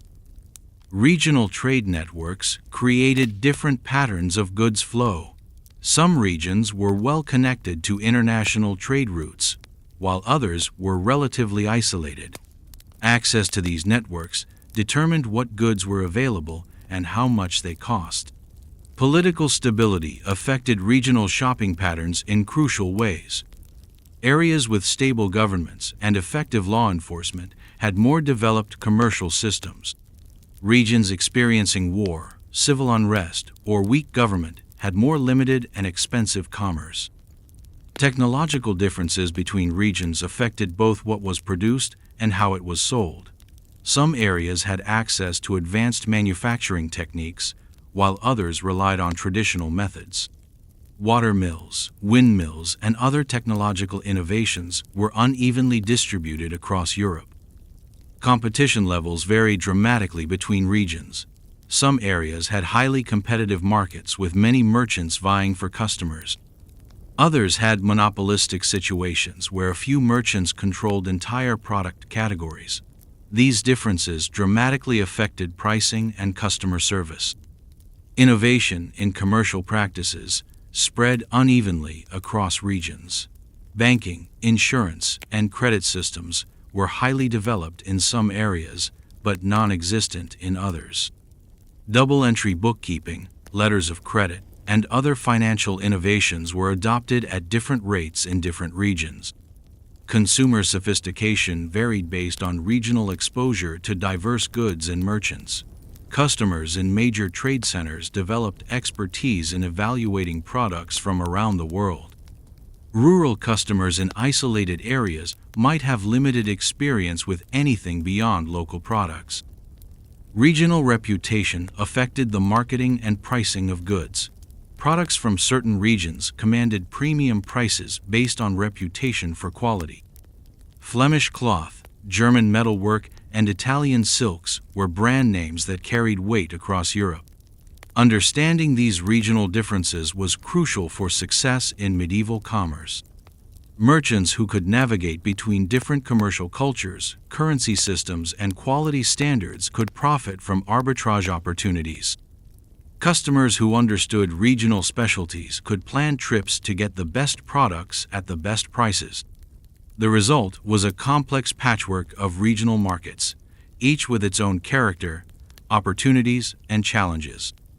Success in medieval shopping often meant becoming an expert not just in products and prices, but in the cultural, legal, and economic systems of different regions across Europe. Chapter 12: The Social Hierarchy of Shopping. Medieval society was rigidly stratified, and this hierarchy extended into every aspect of commerce. Who you were determined, not just what you could afford to buy, but what you were allowed to buy, where you could shop, and how you were treated by merchants. Shopping wasn't just an economic activity, it was a performance of social status that reinforced the entire structure of medieval society. At the top of the shopping hierarchy were the nobility kings, lords, bishops, and their immediate families. These people didn't shop in the traditional sense. Instead, goods came to them. Merchants would bring their finest products directly to castles and palaces, often traveling great distances for the privilege of serving wealthy customers. Noble shopping was more like a medieval version of personal shopping services. Merchants would present their goods privately, allow extensive examination and comparison, and negotiate prices that reflected both the quality of goods and the status of the customer. Payment terms were flexible, often involving credit arrangements that might last for months or even years. The nobility also had access to exclusive products that were literally illegal for other social classes to purchase. Sumptuary laws regulated what different classes could wear, eat, and own. Purple dye, for example, might be reserved exclusively for royalty. Certain types of fur, jewelry, or fabric could only be purchased by people of specific social ranks. Noble customers received what we might recognize as premium customer service. Merchants would guarantee quality, accept returns, and provide ongoing support for their products. They would also offer services like custom tailoring, special ordering from distant locations, and exclusive access to new products before they became available to other customers. Below the high nobility were the lower nobility, wealthy merchants, and high-ranking clergy. These people had significant purchasing power, but not the absolute privilege of the highest ranks. They could afford luxury goods and received preferential treatment from merchants, but they still had to negotiate prices and couldn't always get exactly what they wanted when they wanted it. This group often engaged in competitive shopping, using purchases to display and compete for social status. A wealthy merchant might buy expensive cloth to demonstrate that he was as prosperous as minor nobility. A bishop might purchase elaborate religious artifacts to show his piety and the wealth of his diocese. The middle ranks of medieval society, skilled craftsmen, successful farmers, and lower clergy had more limited shopping options. They could afford necessities and occasional luxury items, but they had to shop carefully and plan major purchases. Their social status afforded them basic respect from merchants, but no special privileges. These customers often formed the core of medieval market economics. They had enough money to buy beyond bare necessities, but not enough to ignore prices. They were the target market for most merchants, who relied on volume sales to middle-class customers rather than occasional luxury sales to the wealthy. Middle-class shopping involved more negotiation and price comparison than upper-class shopping. These customers had to balance their desires against their budgets, and they developed sophisticated skills in evaluating quality and negotiating prices. They often shopped in groups to increase their purchasing power and social influence. At the bottom of the shopping hierarchy were peasants, laborers, and the urban poor. Their shopping options were severely limited by both money and social status. They could afford only the cheapest goods and received little respect or accommodation from merchants. Poor customers often faced discrimination in pricing and quality. Merchants might offer them inferior goods at inflated prices, knowing that they had limited alternatives. They might be served only after wealthier customers, forced to accept poor terms, or even refused service entirely if merchants thought they were unlikely to pay. The poor often relied on barter rather than money, trading their labor or agricultural products for manufactured goods. This put them at a disadvantage in negotiations, since barter transactions were more complex and gave merchants more opportunities to manipulate terms. However, poor customers developed their own strategies for dealing with discrimination. They formed buying cooperatives, patronized merchants who treated them fairly, and used social pressure to punish merchants who were excessively exploitative. They also had detailed knowledge of which merchants would accept barter, offer credit, or provide fair treatment to lower status customers. Women's shopping experiences were heavily influenced by their social status and marital situation. Noble women had significant purchasing power and could make independent decisions about many types of goods. However, they often had to work through male intermediaries for major purchases or business transactions. Middle-class married women typically managed household purchasing, but within budgets and guidelines set by their husbands. They had considerable expertise in evaluating domestic goods, but limited authority for major financial decisions. Unmarried women had even more restrictions on their shopping activities. Poor women often did most of the family shopping by necessity, since they were responsible for stretching limited resources to meet basic needs. They developed extensive knowledge of prices, quality, and merchant practices, becoming expert negotiators despite their low social status. Clergy occupied a unique position in the shopping hierarchy. High-ranking church officials like bishops and abbots had purchasing power comparable to nobility and received similar treatment from merchants. However, they were supposed to maintain standards of simplicity and avoid ostentation, creating complex social expectations around their shopping behaviors. Lower-ranking clergy like parish priests often had limited personal income but significant influence in their communities. Merchants might offer them favorable terms to maintain good relationships with the church, even if the individual priest couldn't afford luxury goods. Foreign merchants and traders faced special challenges in the social hierarchy of shopping. They might have significant wealth but lack the social connections and status recognition that local customers enjoyed. They often had to prove their wealth and status through expensive displays, and they were vulnerable to discrimination and exploitation by local merchants who saw them as outsiders. Jews occupied a particularly complex position in medieval shopping hierarchies. In many regions, they were excluded from certain guilds and professions, but often served as moneylenders and traders. This gave them access to wealth, but also made them targets for discrimination and violence. Jewish customers might be charged higher prices, offered inferior goods, or even refused service entirely. Children's shopping experiences reflected their family's social status, but with additional limitations. Noble children might have servants who shopped for them, while poor children often took on shopping responsibilities at young ages. All children were vulnerable to cheating and exploitation by merchants who saw them as easy targets.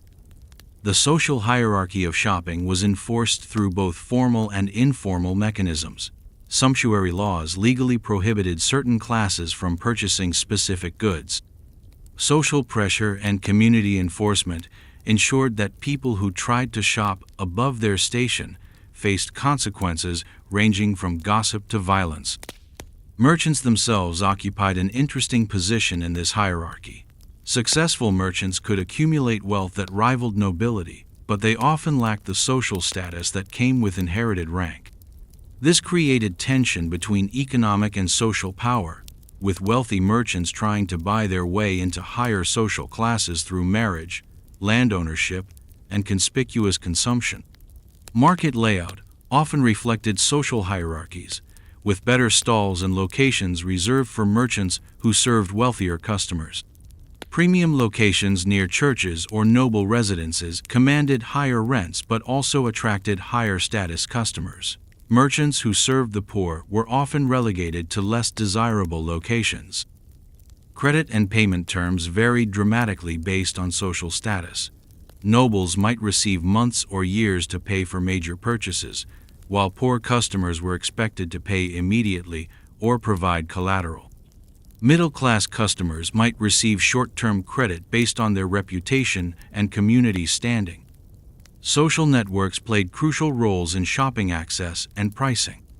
Customers with good connections could learn about new products, get advance warning of price changes, and receive introductions to merchants who offered better terms. Those without social connections were often left to deal with whatever merchants were available in public markets.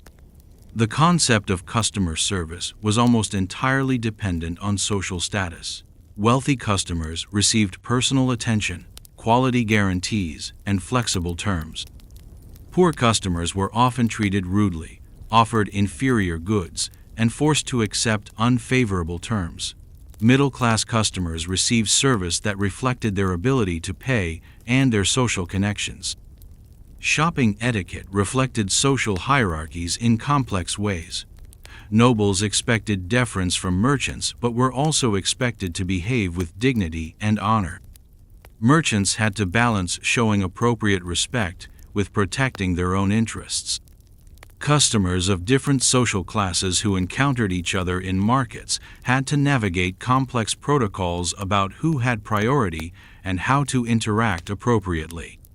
Seasonal variations in social shopping patterns reflected the agricultural cycle and religious calendar.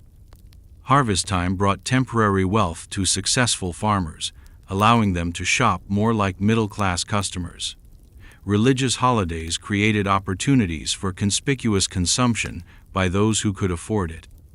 Regional variations in social hierarchy affected shopping patterns differently across Europe.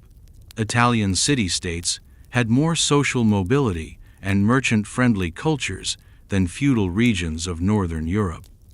Areas with strong guild systems had different class structures than regions dominated by agricultural aristocracy. The enforcement of shopping hierarchies required constant vigilance and occasional violence. Market officials had to ensure that sumptuary laws were obeyed, that appropriate deference was shown, and that the social order was maintained. Customers who violated social shopping norms might face punishment ranging from fines to public humiliation. Economic changes could disrupt social shopping hierarchies in dramatic ways. War, plague, or economic crisis could temporarily elevate or destroy family fortunes, forcing rapid adjustments in shopping behaviors and social expectations. Successful merchants could buy their way into higher social classes, while noble families could fall into poverty and lose their shopping privileges. The social hierarchy of medieval shopping was both rigid and flexible, formally structured but constantly negotiated through individual interactions. It reflected the broader social order, while also providing a venue for challenging and changing that order through economic success and failure. Understanding these social dynamics was crucial for success in medieval commerce. Merchants had to read social cues accurately to avoid offending powerful customers or missing opportunities to serve wealthy clients. Customers had to understand their place in the hierarchy, while also looking for opportunities to improve their position through smart shopping and economic advancement. The result was a shopping culture that was as much about social performance as economic exchange, where every transaction reinforced or challenged the complex web of relationships that held medieval society together. Chapter 13. Weights, Measures, and Standards. If you think converting between metric and imperial units is confusing, try shopping in medieval Europe, where every town, guild, and sometimes individual merchant had their own system of weights and measures. What constituted a pound in London was different from a pound in Paris, which was different from a pound in Rome. This wasn't just inconvenient, it was a fundamental challenge that shaped every aspect of medieval commerce. The lack of standardized measurements was both a cause and effect of medieval Europe's fragmented political structure. Each kingdom, duchy, and city-state wanted to control trade within its borders, and having unique measurements was one way to do that. It also allowed local authorities to collect fees for official measuring and to favor local merchants who understood the local systems. Let's start with weight, which you'd think would be the most straightforward measurement. A medieval pound could vary from about 12 modern ounces to over 20 ounces, depending on where you were and what you were weighing. The Roman pound, the Troy pound, the Tower pound, and dozens of local variants all coexisted in different regions and for different products. Even more confusing, the same name might refer to different weights for different products. A pound of silver might be measured differently than a pound of wool, which might be different from a pound of spices. This wasn't accidental. Different products had different profit margins and traditional trading patterns that influenced their measurement systems. Length measurements were equally chaotic. A yard in one town might be based on the arm length of a long-dead king, while the next town overused a different royal arm as their standard. Cloth merchants carried their own measuring sticks, but customers had to trust that these were accurate. Here, bring their own measuring devices for comparison. The foot, as a unit of measurement, actually was based on feet, but whose foot made a difference. A long-dead king's foot might be the official standard, preserved in metal or stone, but copied versions could vary significantly from the original. Rural areas often used local standards based on prominent community members, leading to measurements that changed whenever leadership changed. Volume measurements were perhaps the most problematic because containers could be manipulated more easily than solid measuring devices. A merchant's barrel might hold less than it appeared, either through deliberate fraud or honest variation in barrel-making techniques. Different products required different containers, each with its own measurement traditions. Grain measures were particularly important because grain was a staple food and a common medium of exchange. A bushel of grain could vary dramatically between regions, and even within the same region depending on the grain type and measurement method. Some measures were heaped, others leveled, and the difference could be substantial. Liquid measures faced additional challenges because liquids conform to their containers.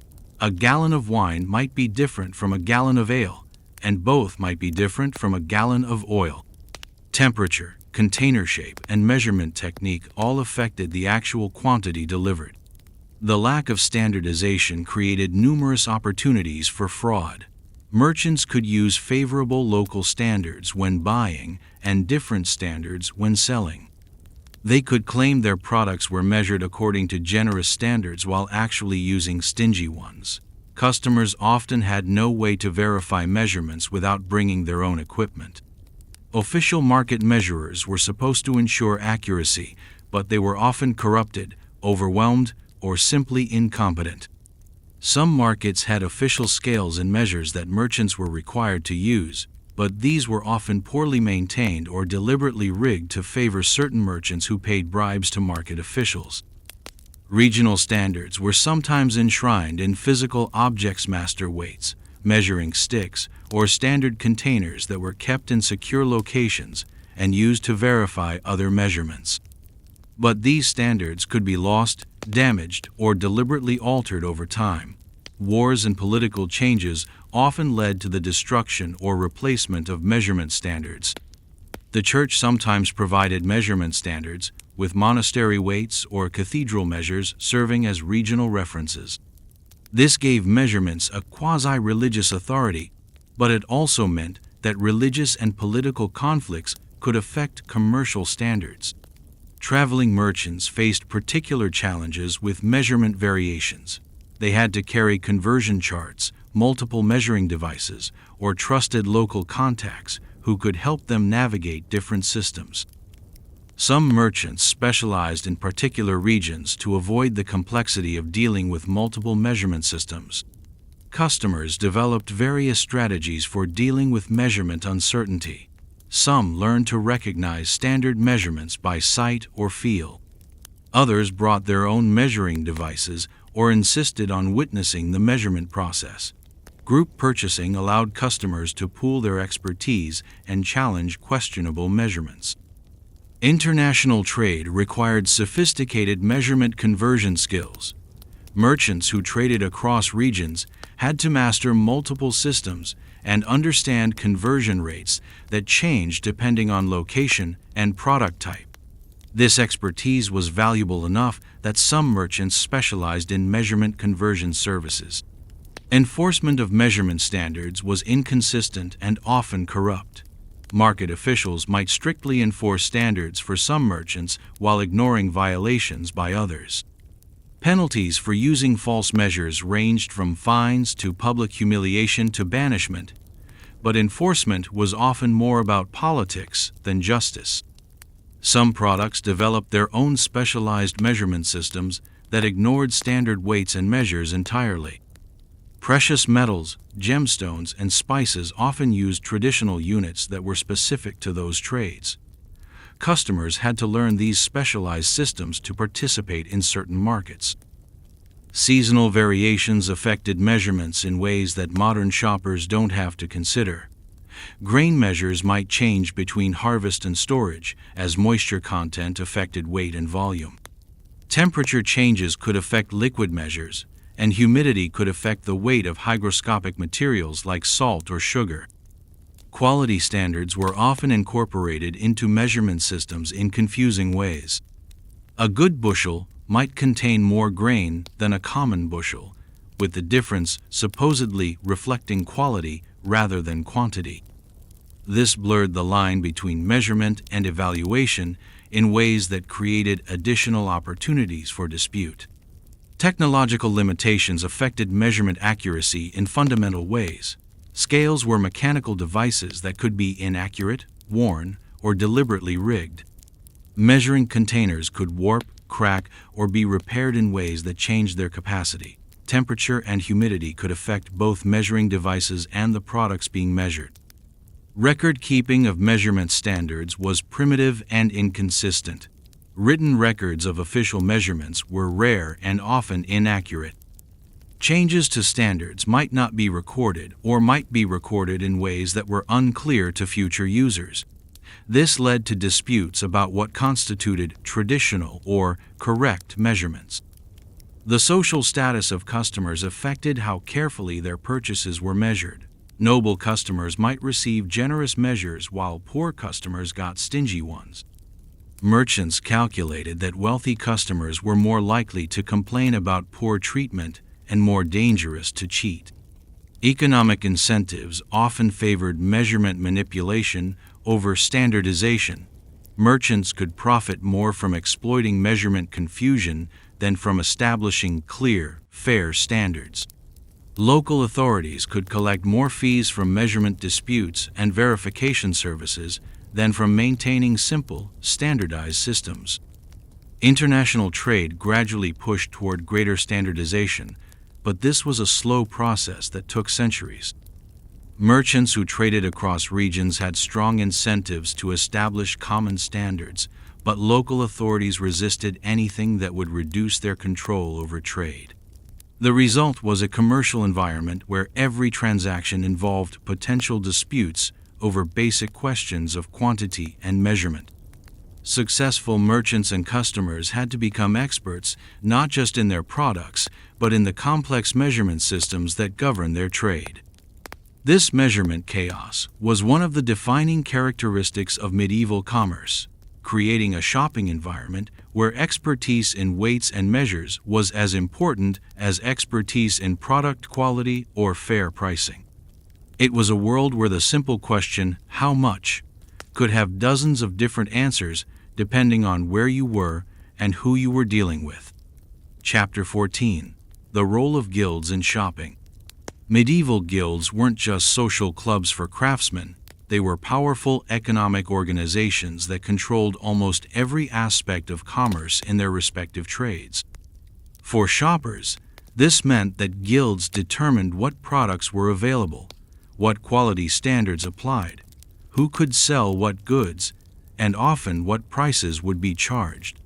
Understanding guild power was essential for anyone who wanted to navigate medieval markets successfully.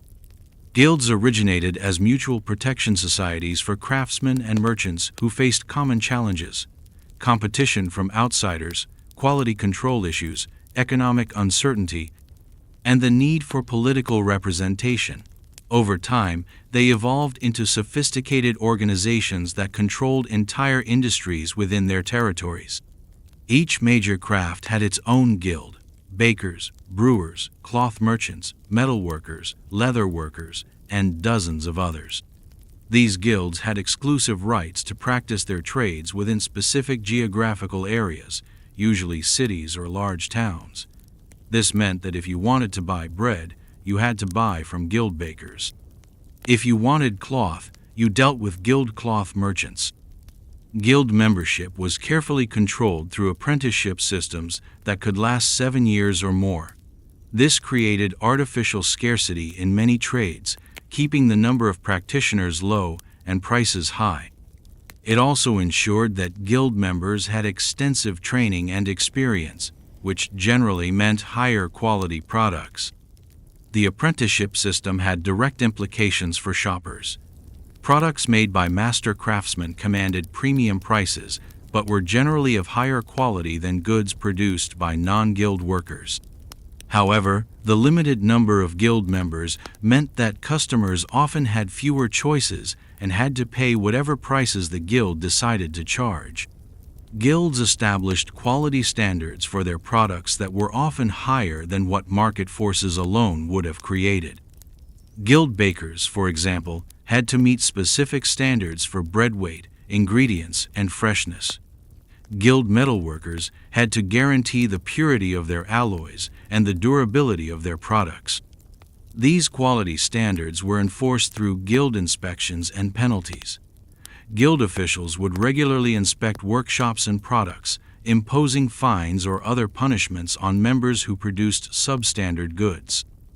This gave customers more confidence in guild products, but also meant paying premium prices for guaranteed quality. However, guild quality control was sometimes more about protecting guild interests than serving customers. Guilds might establish standards that made it difficult for non-guild competitors to meet, effectively creating barriers to entry rather than genuine quality improvements. They might also focus more on punishing price competition than quality problems. Pricing was heavily influenced by guild policies. Many guilds had formal or informal price-fixing arrangements that prevented members from competing on price. This could benefit customers by preventing race-to-the-bottom pricing that might compromise quality, but it also meant paying higher prices than a truly competitive market might offer. Guild pricing power was particularly strong for essential goods where customers had no alternatives. If all the bakers in a town belonged to the same guild and the guild set bread prices, customers had to pay those prices or go without bread. This gave guilds substantial economic and political power. Some guilds used their power to create artificial scarcity that drove up prices. They might limit production quotas, restrict the number of workshops, or require expensive guild membership fees that were passed on to customers. These practices enriched guild members but increased costs for everyone else. Guild territories were carefully defined and fiercely defended. A baker's guild in one city couldn't operate in another city's territory without special permission. This created local monopolies that protected guild members from outside competition, but also meant that customers couldn't shop around between different regions for better prices. Territorial restrictions also affected the availability of specialized products. If a particular craft wasn't represented by a local guild, customers might have to import products from distant cities at substantial additional cost. This was particularly problematic for customers in smaller towns that couldn't support guilds for every necessary craft.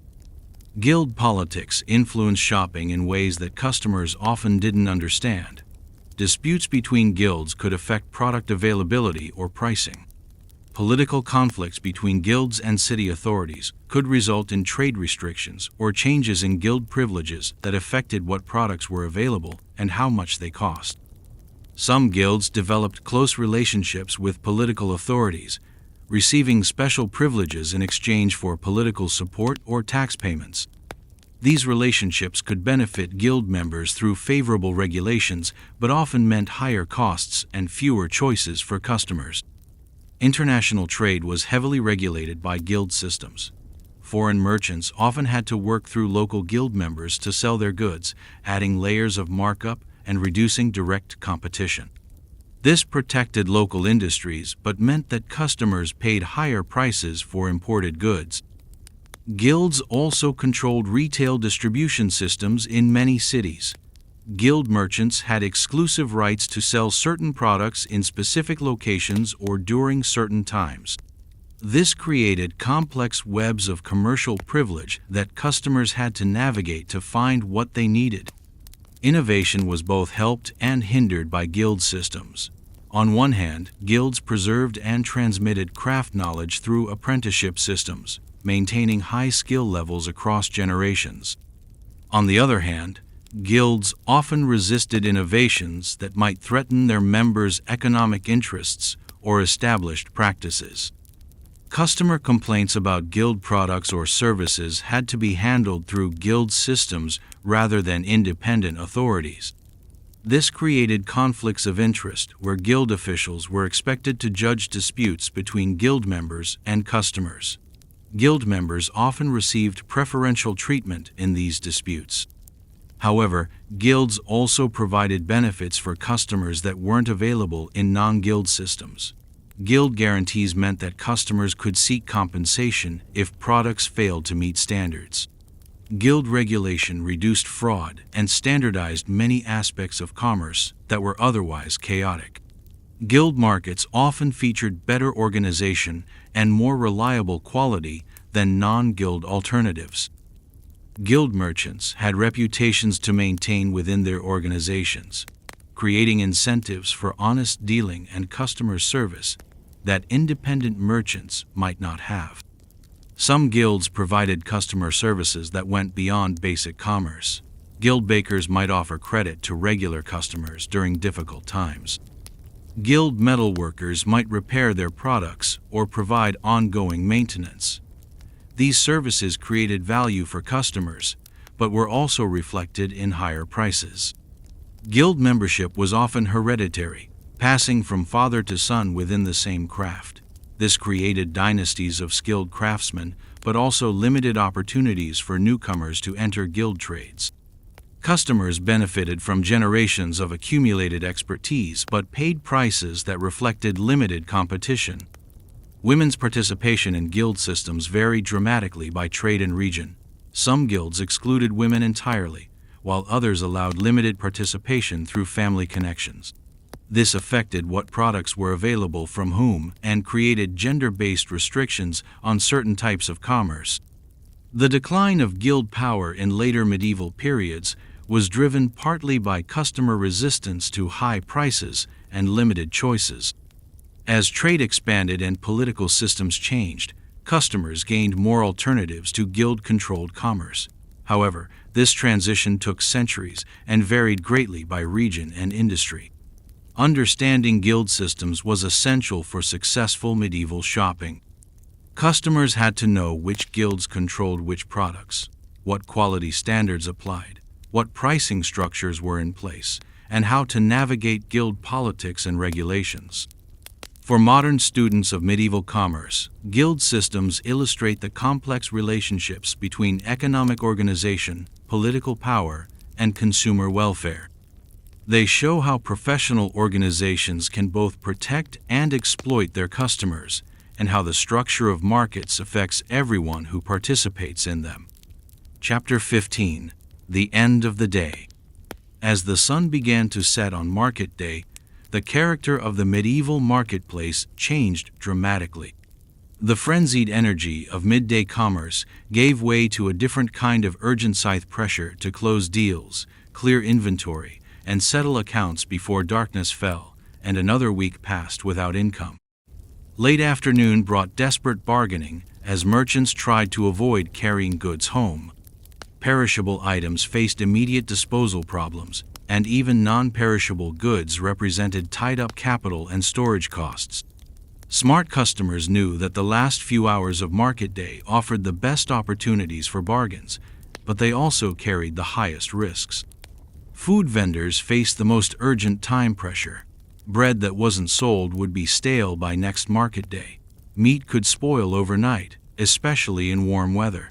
Dairy products had even shorter lifespans.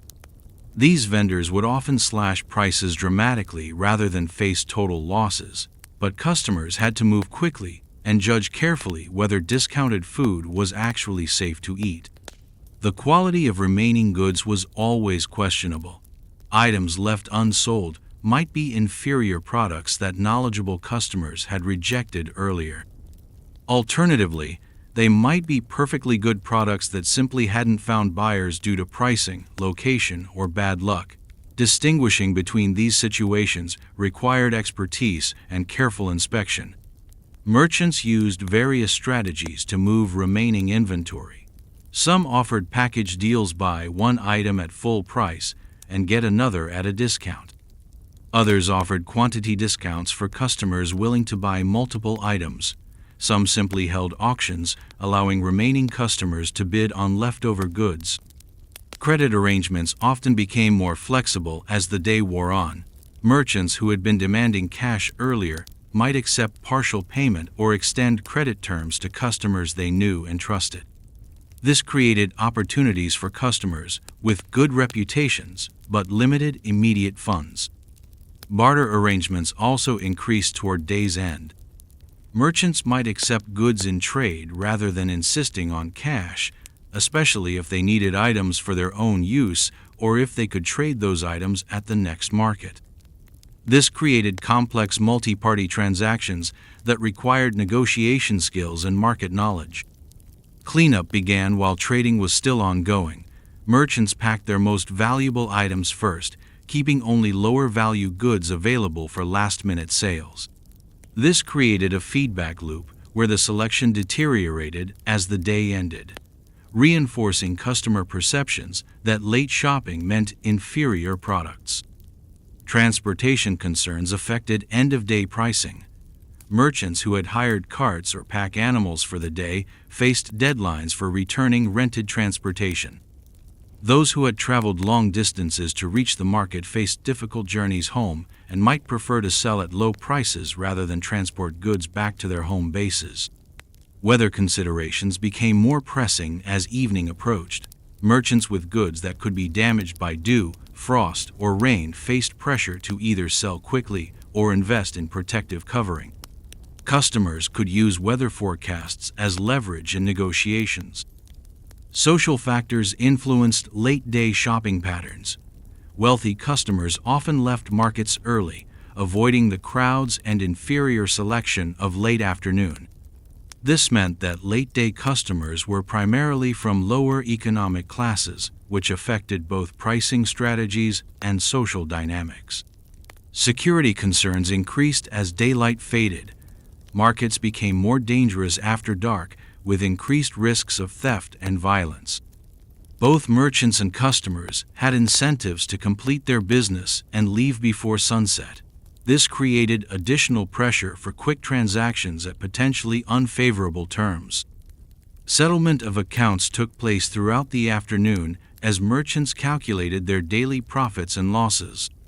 Those who had done well might become more generous in their final transactions, while those who had struggled might become more desperate or aggressive in their pricing. Leftover goods presented storage and transportation challenges for merchants. Items that couldn't be sold had to be packed, loaded, and transported back to workshops or storage facilities. Merchants often preferred to sell at very low prices rather than face these additional costs. Relationships between merchants affected end-of-day trading patterns. Merchants who knew each other well might trade goods among themselves, buying each other's overstock for resale at future markets. These wholesale transactions were often invisible to regular customers, but could affect what remained available for retail sale. Regulatory factors influenced market closing procedures. Some markets had official closing times enforced by authorities. Others operated until natural darkness made commerce impossible. Market fees and taxes often had to be settled before merchants could leave, creating additional time pressure. Information gathering intensified as the market day ended. Merchants and customers alike used the final hours to gather intelligence about market conditions, price trends, and availability of goods. This information would influence planning for future market days. Cleanup and breakdown of market infrastructure began in earnest as trading wound down. Temporary stalls had to be dismantled, rented equipment returned, and market spaces cleared. This process often interfered with last-minute trading, creating additional urgency for final transactions. The social aspects of market day continued, even as commercial activity decreased.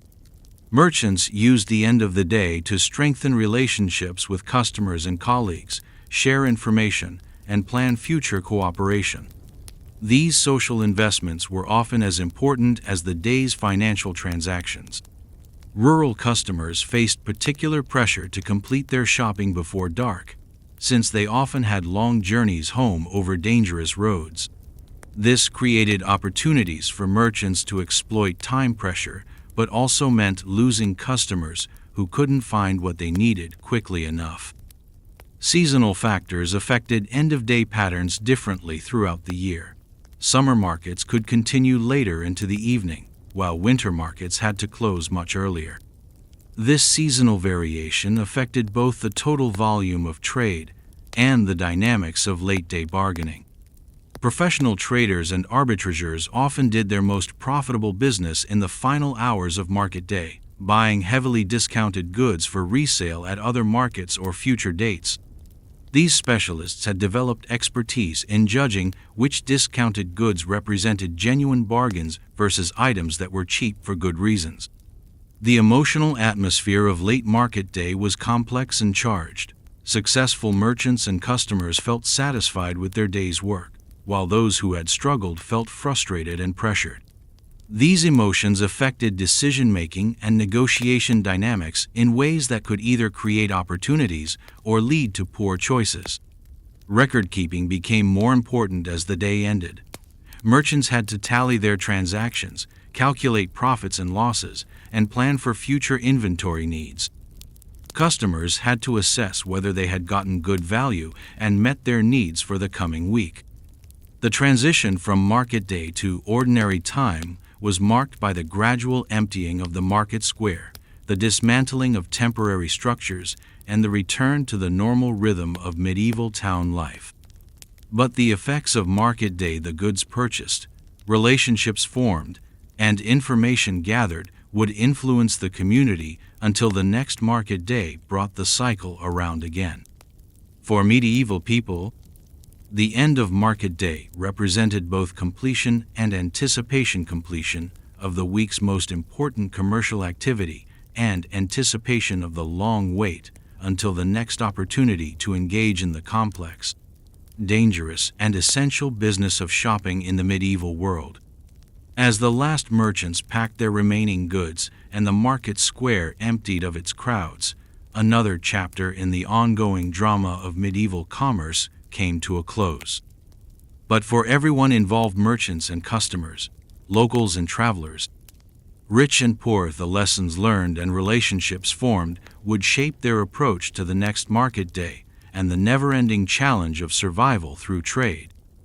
Conclusion: the medieval shopping legacy. And there you have it, a complete journey through the mud, chaos, and commerce of medieval markets. From the moment you entered that overwhelming assault on the senses to the desperate end-of-day bargaining, medieval shopping was nothing like our modern retail experience. It was dangerous, complicated, and exhausting, but it was also the lifeblood of medieval society. Think about what we've learned. Medieval shoppers had to be part detective, part negotiator, part accountant, and part warrior just to buy bread.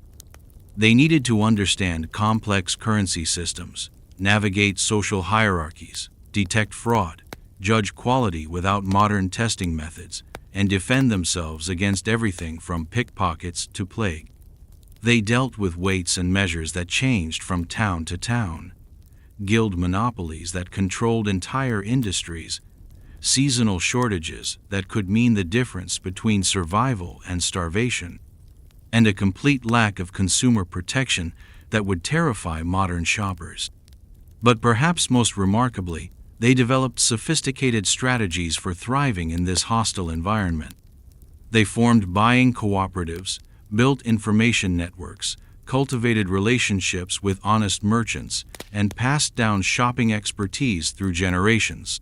They turned the adversarial nature of medieval commerce into a complex social system that, despite its flaws, managed to distribute goods and services across Europe for centuries. The skills that medieval shoppers developed: skepticism, negotiation, quality assessment, risk management, and social intelligence were survival tools in their world.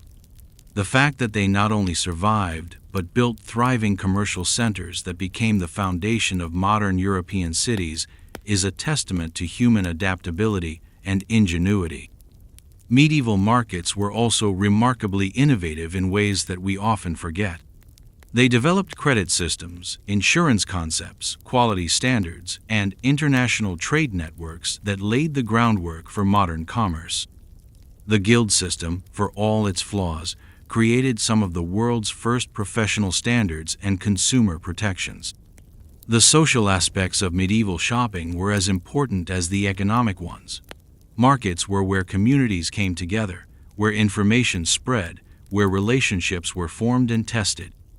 They were democratic spaces where social hierarchies could be both reinforced and challenged, where the poor could sometimes outwit the rich, and where clever merchants could rise above their birth circumstances. The regional diversity of medieval markets created a rich tapestry of commercial cultures that influenced language, law, technology, and social development across Europe. The necessity of trading across different systems of currency, measurement, and regulation pushed medieval merchants to become some of history's most sophisticated international business people. The seasonal rhythms of medieval commerce connected people directly to the natural world in ways that modern consumers rarely experience. The feast or famine cycles of agricultural production, the urgency of preserving surplus for winter, and the careful planning required to survive until the next harvest created a commercial culture that was deeply connected to the cycles of life and death.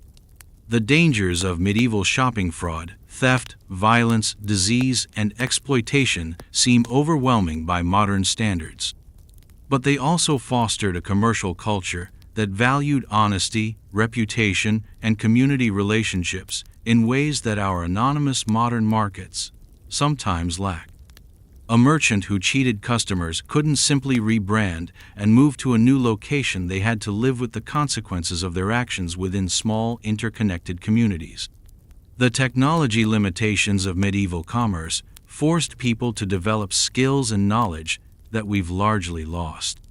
The ability to judge quality by touch, smell, and appearance, to detect fraud through careful observation, to negotiate complex multi-party transactions, and to manage risk without insurance or legal protection. These were essential life skills that every successful medieval person had to master. Perhaps most importantly, medieval shopping illustrates the fundamental human drive to trade improve one's situation, and connect with others through commerce. Despite all the obstacles, political fragmentation, technological limitations, social restrictions, and physical dangers, medieval people created vibrant markets that sustained millions of people and laid the foundation for our modern economy. The next time you tap a card, check reviews online, or complain about delivery times, remember the medieval shoppers who risked their lives and fortunes just to buy necessities. They faced every transaction as a potential battle, but somehow built a commercial system that connected continents and cultures. Their legacy lives on not just in the markets and cities they built, but in the basic commercial principles they developed: the importance of reputation, the need for quality standards, the value of fair dealing, and the understanding that commerce is ultimately about human relationships, not just economic transactions. Medieval shopping was brutal, chaotic, and dangerous, but it was also innovative, social, and, surprisingly, sophisticated. It created the commercial world we live in today, one muddy market square at a time. Thanks for joining me on this journey through the markets of medieval Europe. Like and subscribe if you enjoyed this deep dive into a world where shopping was an adventure, every purchase was a gamble, and survival depended on your ability to navigate one of history's most challenging retail environments. Sweet dreams, and be grateful for modern shopping even if the customer service isn't always perfect.